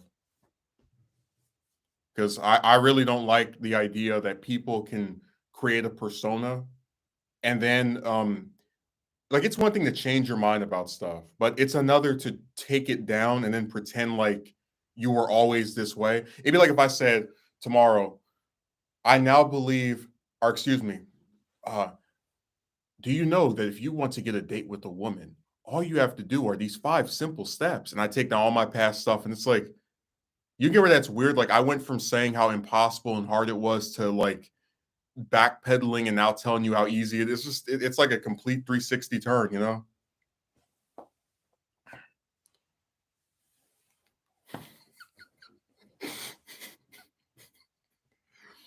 He is so lucky. I didn't predict that he would do that because I don't really know like watch people or know of people that do that. Even the bigger channels, they just take down a whole bunch of videos. Still, it's just crazy how people can so drastically change because they got together with someone like retconning what you posted before, like they never existed. That really is true. Where they like and remember, this isn't even a thing where somebody makes a video, they say, "Look, I changed my mind. I think this now because of these reasons." Because something like that is acknowledging your past. They want to actually erase what happened. That's why they delete everything. That's why, like, you would really think they never even made a video before the ones they're putting up now. And I'm sorry, but that's why I said, like, if I ever dated someone, she wouldn't appear on my channel because I could never imagine making as much stuff as he made with that woman and then just getting rid of all of it once you stop being a couple. But yeah, my favorite video was called "You Were Worth the Wait." It's like, no, it's not. No, she wasn't. That would age like milk. It's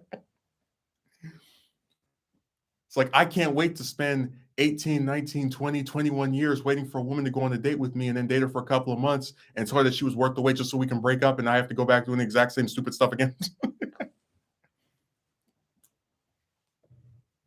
You get where that video is like made anticlimactic, like in retrospect, like for example, if he stayed with this woman year after for years, right? And they got married and whatever progresses beyond that, you go, okay, well, he waited and waited, and then this magic perfect woman showed up, and she truly was worth the wait. But because it only lasted for maybe a couple of months, maybe most of a year, you get where it's funny. It's like this guy waited years and years for a woman to go on a date with him. It finally happened, and then it just went, and he's right back to where he started. But she was worth the wait.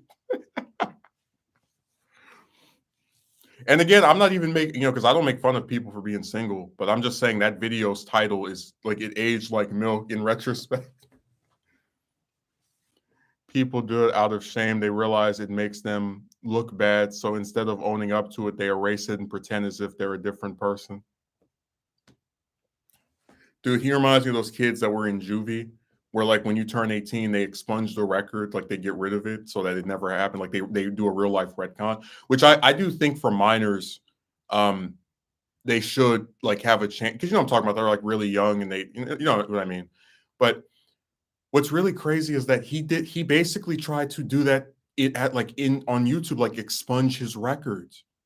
And the problem with him doing that is there's still to this day are signs that that wasn't that's not possible. Like somebody made a video, I don't know if it's still up or not, where they're responding to a video where it's him and his girlfriend talking about whatever. Um, and I was like, wow, this video is one of the few videos that's still up that has that woman in it because it was made during a time before he, and I'm telling you, I look at the stuff related to him, nobody calls him out on this. Everybody is just on board to pretend that what that's why I said, man, I'm so tired of these retcons and like, again, no one is upset if somebody changes their mind, but I think something is jacked up about the idea that you can make a whole bunch of content, blowing smoke up people's you know what, and then once something changes in your personal life, um, quickly and drastically reverse course and also pretend that you never had the beliefs that you did in the first place. Again, imagine me now dating some woman and I go and start making videos. Oh man, it's so easy to get a date. Let me tell you what you do. You go to the mall, you go over here, you go there. And then all the previous stuff I made about how hard it was to get a woman, you just don't see it anymore. It's all private, unlisted, whatever. And it's like, dude, the retcon is not going to work. We were there. We saw what type of stuff you were making before you peddled this crap that you're singing now. And it's like it's not natural. It's not organic. Like I've changed my mind about stuff. As time has progressed, it's not like some big huge leap in the other direction. But if you just want some examples, I used to think that if the woman approached a man, like, okay, there you go. Because why else would a woman approach a man if she wasn't interested in him? But we learned from as recently as last year that they do that to waste people's time and red herring as well. Um, but I'm saying that there are subtle ways in which I've changed my mind. But even in those instances, you'll never see me get rid of stuff and pretend that like things that happened before were not stuff I believed. I would definitely be calling you out on that. All these retcons.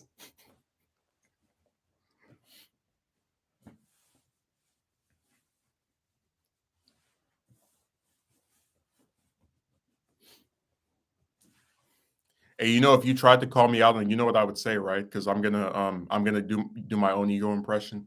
You can't touch the throne.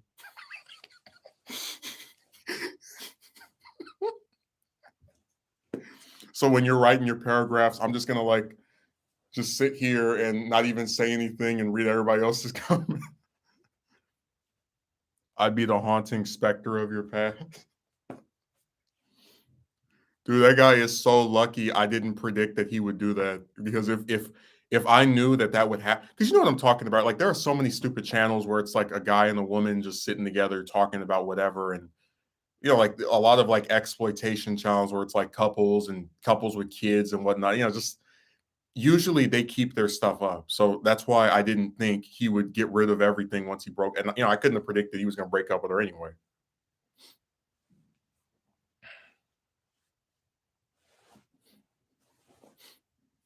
No, if you if you started writing something, I would say what that guy said. I swear, every time I think of him saying that line, I just keep imagining him like sitting on this in like this castle with this little with the what you call it, the crown on, and the like some gauntlet or was like a gavel, like he's a judge. It's like I decree.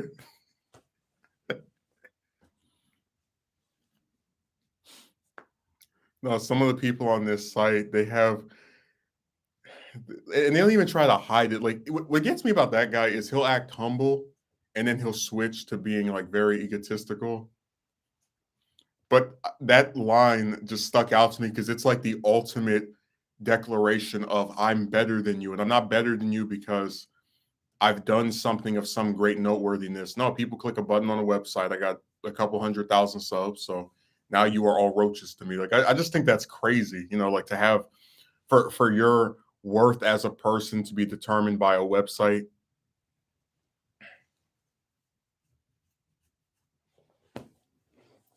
I guess my problem with him is that I never found his stuff to be that inventive. Like he's basically just a news channel. Um, so what what it is, like people clicking stuff out of excitement. Like a lot of the views are just people thinking it's like some new announcement of something and it's nothing. No,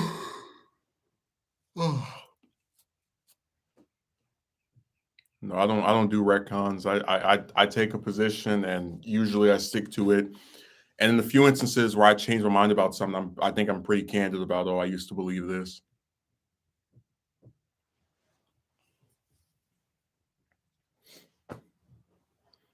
Like I didn't used to make content back then, but if I did romance stuff prior to like 2015, I probably would do like the self-loathing, like, oh, I am not good enough for women and da da da da. I think I might even have some old text messages that are like that. But again, once I found out how many other men had the same problem, I started reassessing things and I said, hmm, better than drama and review channels, I guess. Well, the problem with review channels is that they like to spam the same content over and over. Like, um, I know this one guy, I'm not even joking to you, he doesn't like a movie. And he's found ways to talk about this movie for all together. If you put all the videos together for 9 hours, because he's been on, he did his own like streams about it, right? Multiple streams about the same movie. He did an appearance on somebody else's channel about the same movie, which annoyed me because it's like I came here to listen to them. I don't want to hear you for the fifth time talking about something you don't like, whatever. So I don't know. Just with review channels, I do feel like a lot of them don't have any real content. Like you'll see them make 900 movie reviews before you'll see them make a video where they talk about some character that they liked or that they thought was underused or whatever. You know what I'm talking about, right? That like they're not really that like they don't really think about stuff too deep. Like I always felt reviews are a way of people who aren't thinking critically about stuff to just kind of speak on a surface level and just walk away from it afterward. Better than drama. I guess I'll take that one. As being, as being inferior.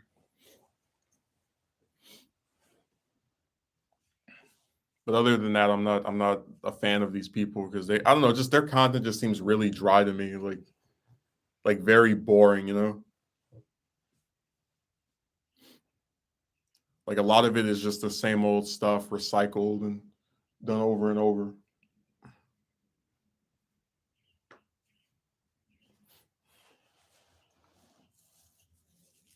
No, that one guy hates that movie, but he's talked about it for like 10 hours.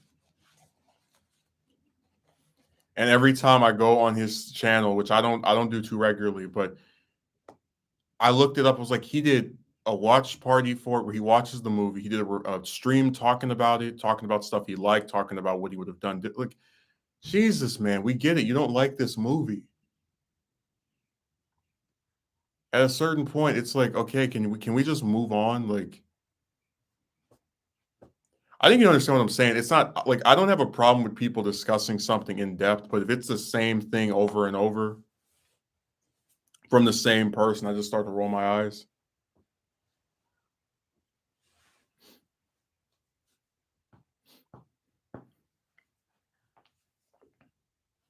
He's the review channel that keeps reviewing the same movie.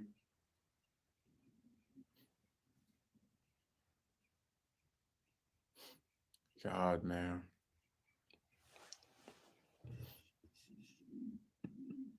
Let me see what else is here.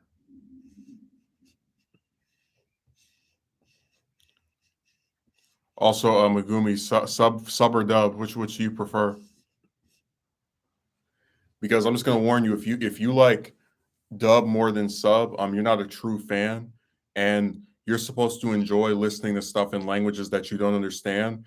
And if there are any changes that the dub makes to a script because you can't directly translate Japanese to English in a lot of cases, you're supposed to hate everyone that was involved with the English dub and have this big just this just anger toward people that did a dub for a show 20 years ago. So where you're writing whole paragraphs. It's because people will hyperinflate on something or hyperfixate on something simply because they know their audience of morons will eat it up.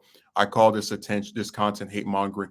Remember when I told you about the like people that do the MCU hate content where every video is the same thing. It's first they make a video about the trailer, right? Then they make a review of the movie. And remember, the review of the movie is always up within 2 days of the movie coming out because they want to make sure they get as many views as possible. Just hounding and hounding and hounding. Then they do a podcast review with a bunch of other people who all agree on the same thing. Then sometimes one of them will make some edited review. And then when the next movie comes out, it's the same process. So they found a way to make usually 2, 3, or 4 videos about the same movie. In general, I enjoy dub more, but there are some shows I find sub more appealing to me. Well, you know what it is? I just don't like watching stuff in other languages. Like if Super had an actual English dub that was airing when it was what do you call it? When the Japanese was, where it was like concurrently coming out in both countries, I would have just watched that instead. And that's because when we would get those streams that would show us like, hey, this is currently airing in Japan. Usually they don't have subtitles, and you would have to go on Twitter to like see people translating it as you're watching it. So you don't even know what anybody is saying. You're just watching the scenes. And I don't know. I never enjoyed that. I was really irritated because when you can't understand what people are saying and you don't even have subtitles, I don't know. It's just terrible to me. If I understand what people are saying in Z, it's only because I've seen it so many times. Like, oh, I know this person saying this, they're doing that, whatever.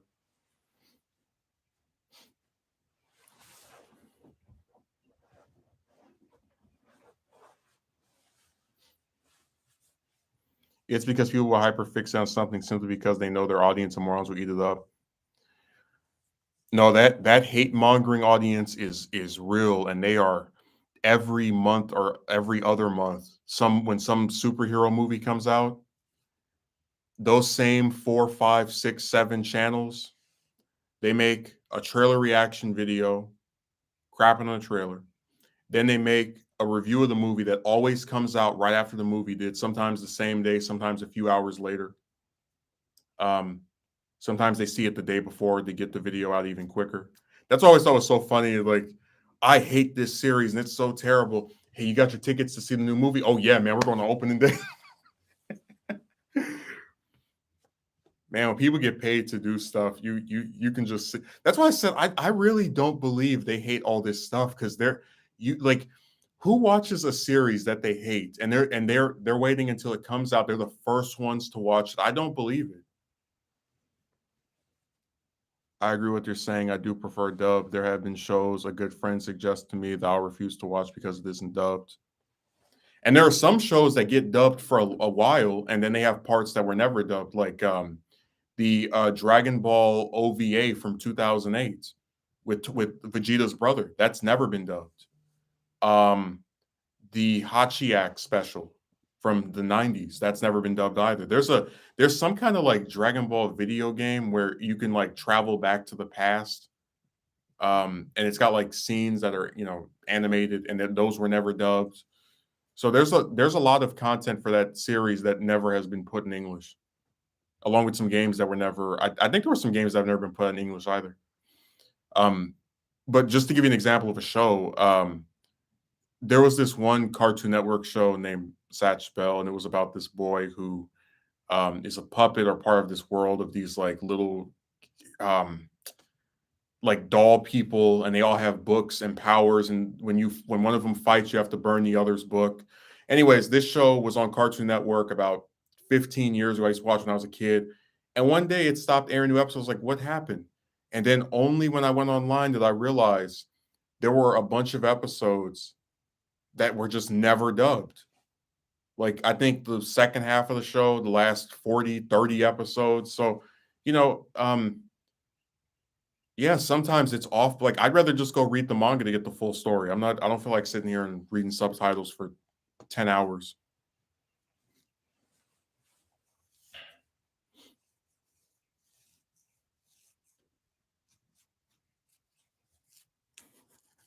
It's so weird how people get like. I remember when I was a kid, I used to get so excited with when GT would come on, step into the Grand Tour, step into the Grand Tour, and then the narrator, he's like, on the last episode of GT.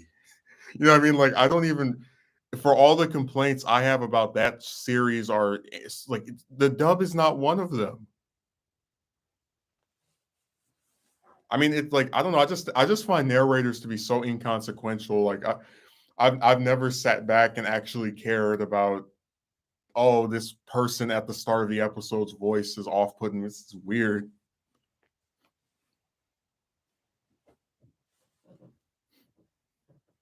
No, when they were trashing the original Dragon Ball's dub, I knew there was something wrong with them because that dub has no Americanized music at all. It's got a Japanese intro where like it's in well there's versions of it where it's in English, but it still is like an English version of a Japanese song and the outro as well. And all the music from the original Japanese airing is there as well. Like it's that's why I said people are just weird.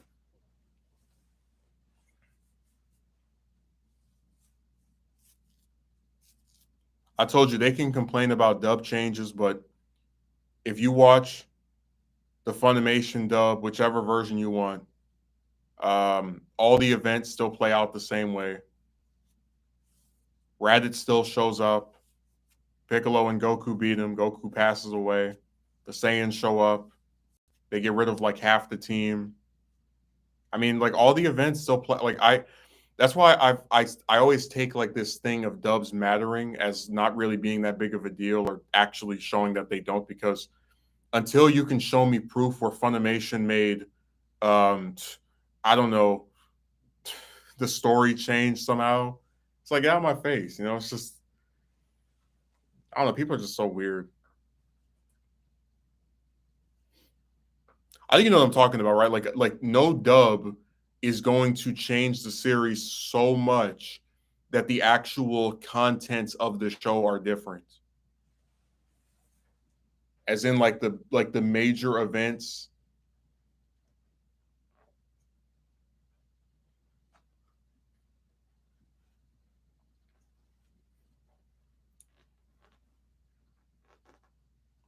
That's why I said I'm so sick of people and their like constant desire to just always try to act like they're so much better than somebody. Look at me, I watched the show in Japanese. I am a real fan. You are a fake fan.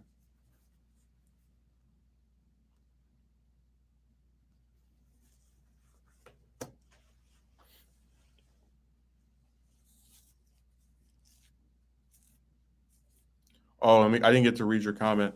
Yeah, I call that content hate mongering. It's hating on something for the sake of stirring up controversy, attention, usually for the intent of getting views.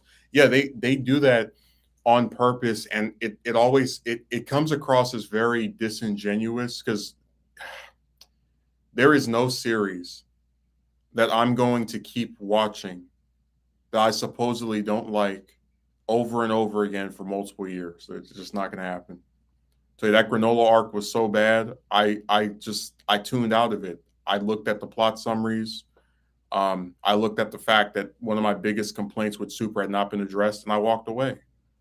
You know, people who actually don't enjoy being tortured with a story that they don't find appealing are not going to keep engaging with it. That's why I said I think these people either they secretly like it or they really don't want to watch it, but they have this they're doing it to get paid on here by like the hate mongering. And my favorite saying ever, go woke, go broke, and all the movies are still making hundreds of millions of dollars. And I said, like, how in the world can you have a movie that makes over 800 million and tell me that they're going broke by writing stuff in this supposed feminist way? Like, you get where it's weird? Like, imagine if Akatsuki Merchant was sitting back one day and made 800 million in the course of a month or 2 months or a year. Nobody would be saying he was going broke. The only case I'm aware of the dub did actually change thing, actually mattering, like change tone of the story, was in Sonic X by 4 Kids. Well, you know what? Um, I mean, I haven't seen Sonic X since I was a kid, but I remember distinctively that I think there were some scenes they moved around. Like I know what you're talking about. I think it's something relating to season 3 where they're in space and there's like an alternate, like they edited some of the stuff around with I think it was Cosmo is her name. Um, but even then, it's like I think you understood what I was saying, that like the Funimation dubs of that stuff did not fundamentally change the story in any meaningful way. Like Frieza still kills Dende, Vegeta, and Krillin, no matter if you're watching it in English, Japanese, Kai, Z, whatever. It's the same thing. No, I know what you're saying with Sonic X, where they did, like, I remember vaguely that they changed the scenes around where like they actually like alter footage. Okay, I get that. All I'm saying is for the stuff with Funimation's dub, besides chopping up some episodes because they wanted to like improve the pacing of the show a little bit, the actual main story is still the same. Is what I was getting at. In some scenes, the characters act situations strangely and say things aren't consistent with the story according to the sub. Go, go, go, go, go. Gotta go fast. Gotta go faster, faster, faster. I remember when I was a kid, I always wanted that show to have another season because that was like around the time where they introduced Silver and they still had that like cast. So I thought they were gonna do an adaptation of was it Sonic Next Gen?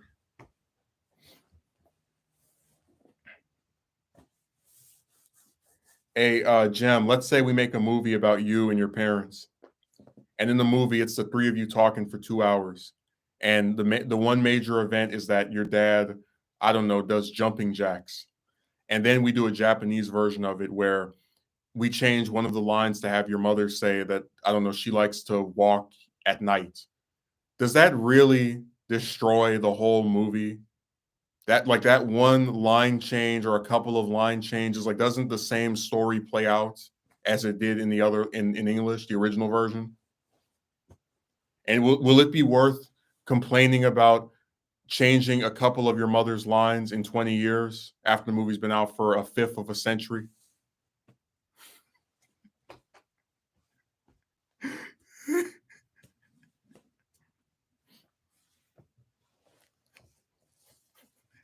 You know that guy that was complaining about the dub. He had some line trashing Sat AM. I don't know if you remember. That's the Sonic cartoon from the '90s that the Archie comics are like a continuation of. But I was just thinking to myself, like, man, of all the cartoons for him to trash, it would be that one where it's like, this guy just has a problem with everything. Like, like I'm not even joking. Some people, when I find out that they don't like other stuff and they just like go through the list of just this is bad, this is bad, this is bad, this is bad, this is bad. It just makes them completely obnoxious and very apparent that they're like hard to please. Like we like realistically nothing that we could make referring to some to people from the US in charge of these different series would be good enough for them because they're always going to nitpick and find stuff to complain about or just not like we put out anyway. Just like I've seen a recurring pattern where people who are trying to like trash fan works of stuff will say 99%. So for example, on that forum, this one guy when they were talking about how like a bridge series have basically gone dead because of like copyright issues, this guy said 99% of them were unfunny to begin with. It's like you really want me to believe you saw 99% of all of bridge series that have ever been made when some of them probably don't even have 100 views. Yeah.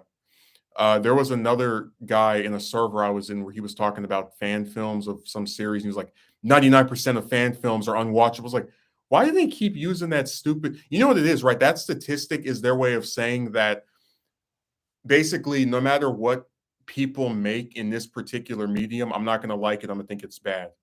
And there might be 1% that might possibly be good, but I'm going to use my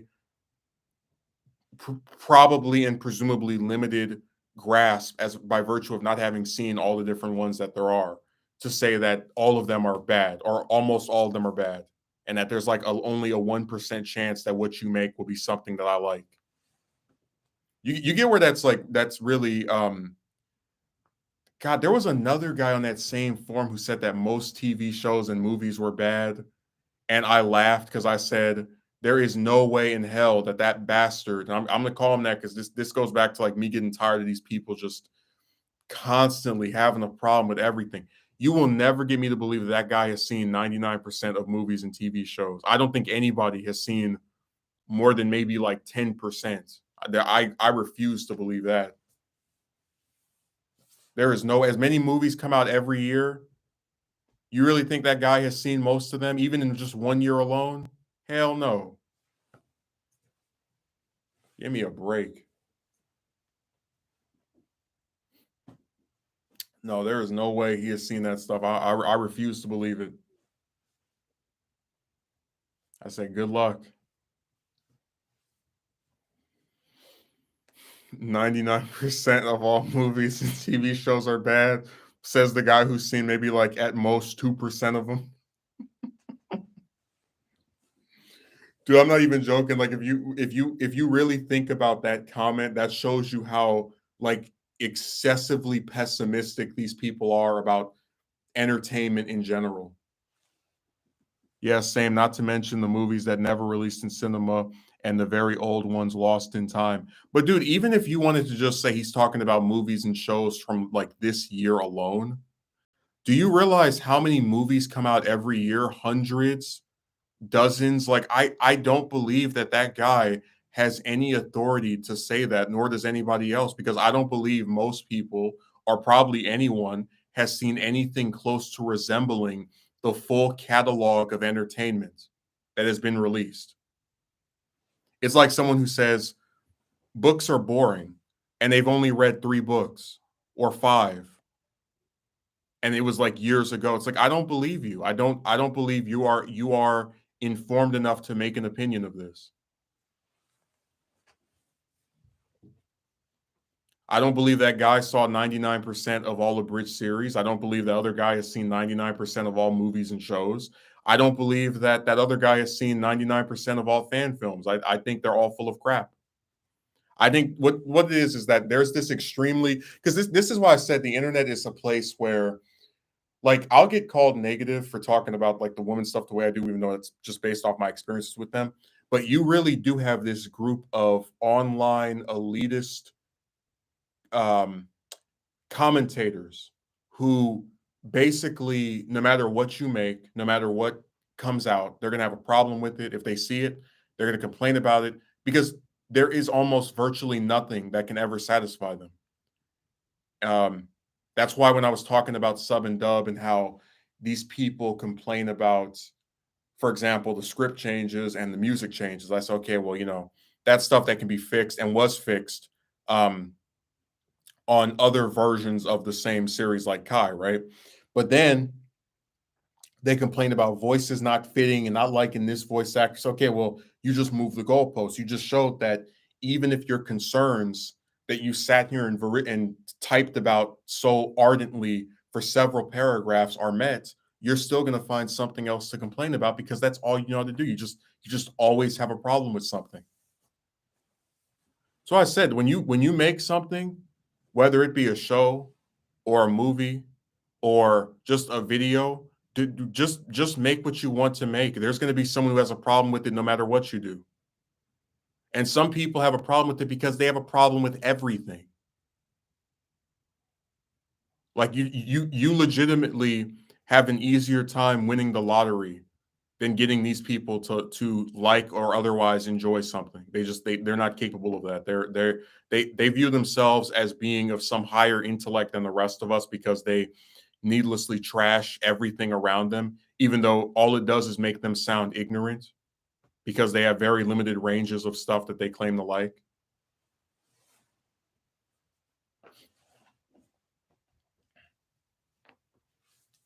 It's just the reality of all this is. Do you don't think it like it would be really lame to just wake up every day and just come online and people are talking about this show, it sucks. People are talking about this movie, it sucks.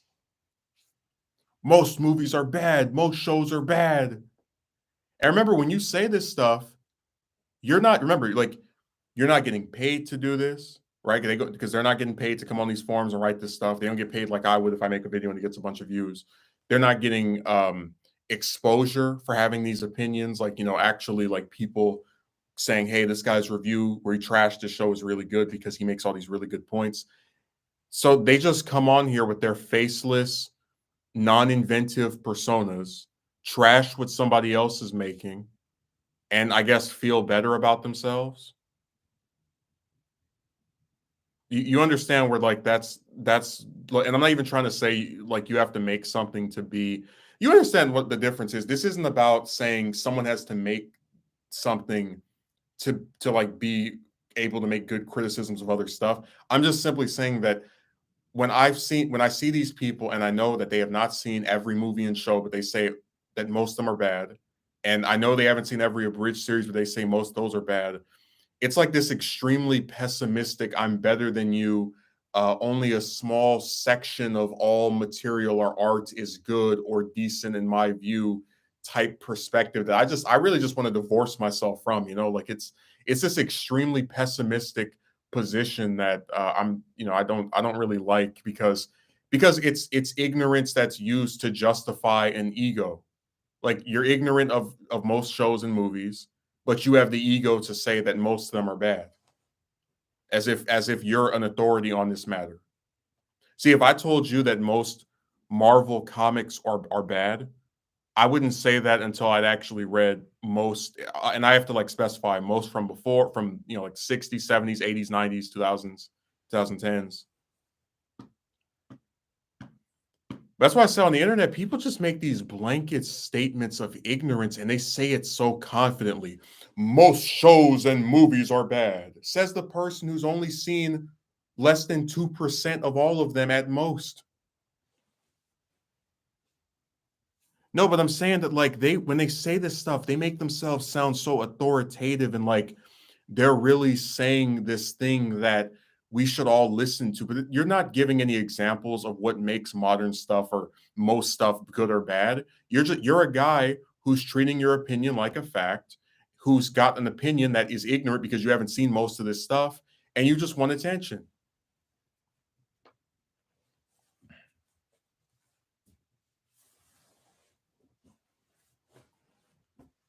God, people online always trash stuff, and it's so obnoxious.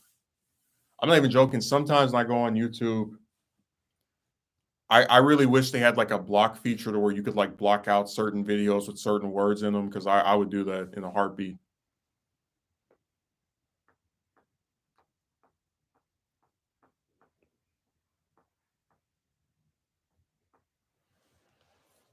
It's just really obnoxious.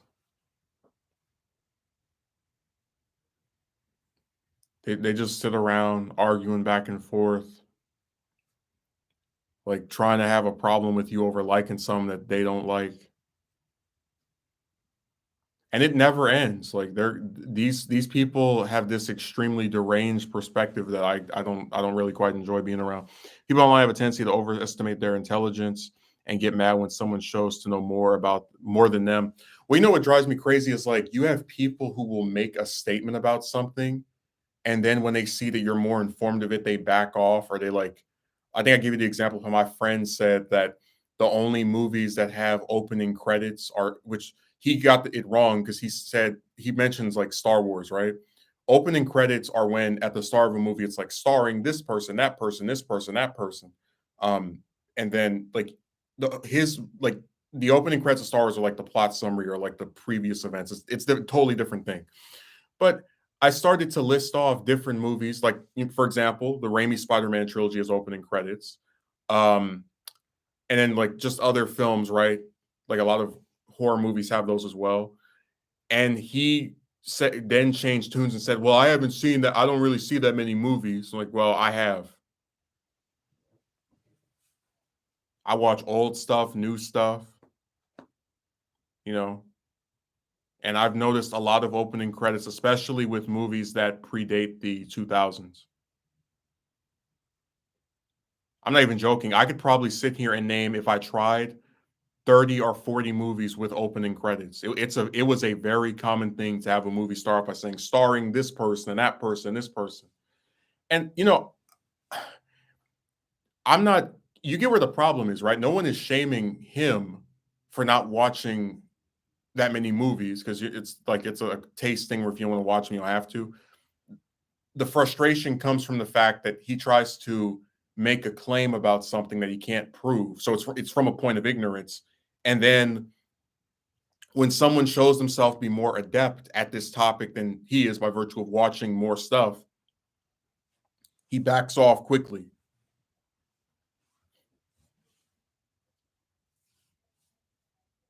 Yeah, the only movies with opening credits are Star Wars.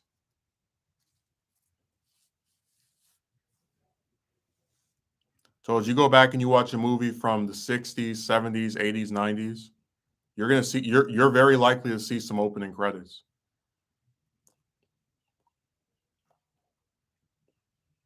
It's only when you get to the 2000s where it became more rare, and now they don't even do it at all anymore, but, you know. I think I said before that, like, the biggest problem I had with him was that he watches stuff one time and then never watched it again, so, like, he'll forget very important plot details, and I was like I guess because we had the stream, we were talking about how, like, I was discussing how I could never understand being a fan of something but then not watch the like only watching it once. Like that just seems very weird. Like if it's good, why would you only watch it one time in your entire life? But I was thinking about it and I said, wow, I guess these films really are just an experience for him that happens once and then that's it. I don't know, I just thought it was crazy. Like I've never had something I really enjoyed or thought was good. And like even with YouTube videos, there's a lot of videos I've watched repeatedly. And I remember um Megumi left a comment on what video was that? It was like it was the losing virginity to like hooker video, and he was like, "Oh, I like this, and I've seen it more than once." So I'm just saying I can't understand liking really thinking something's good or great, and then just only watching it one time.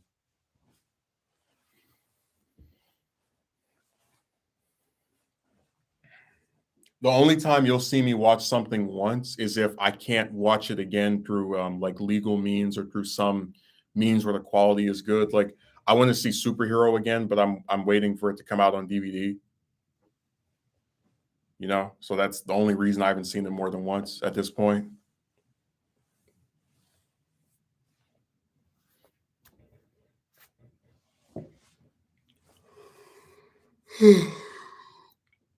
I don't know, man. That's just what I tend to do if I really like something. Yeah, me too.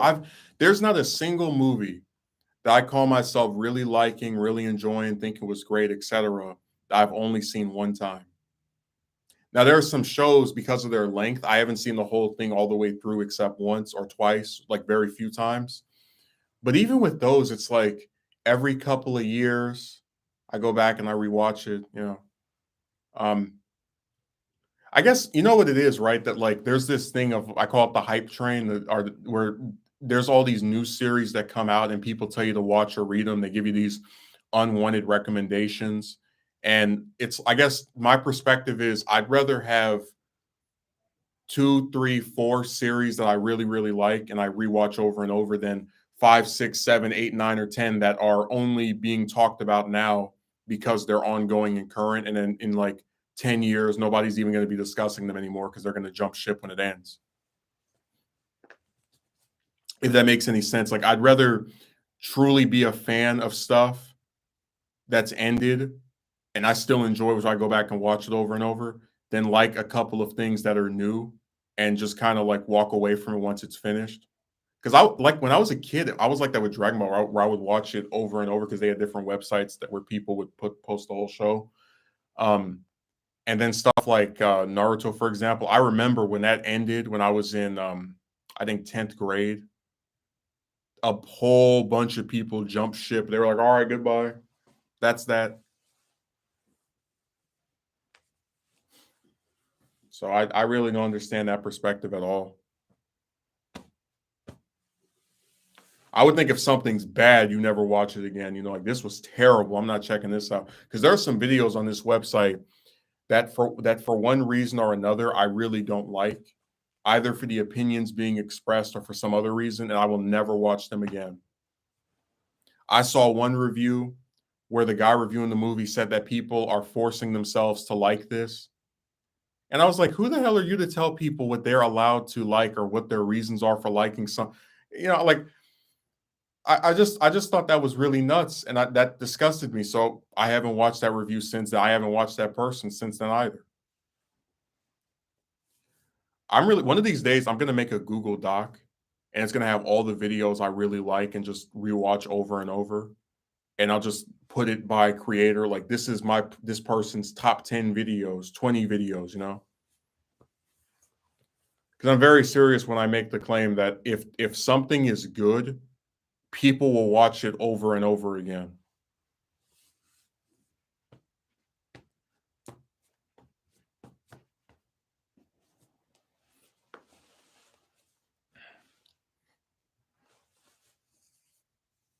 I mean, I've read through the Dragon Ball manga multiple times, and I still go back and read it because I just for a number of reasons. I really like the art, how consistent it is, how like the paneling. I find it all very pleasant to look at, even if I know the story at this point, like the back of my hand.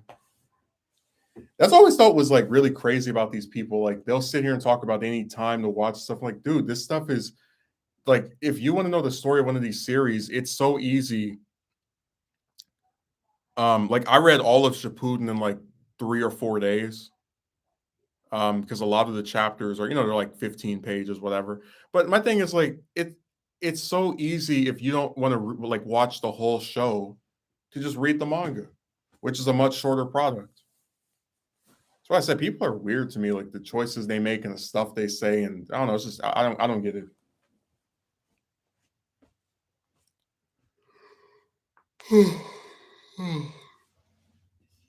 Oh.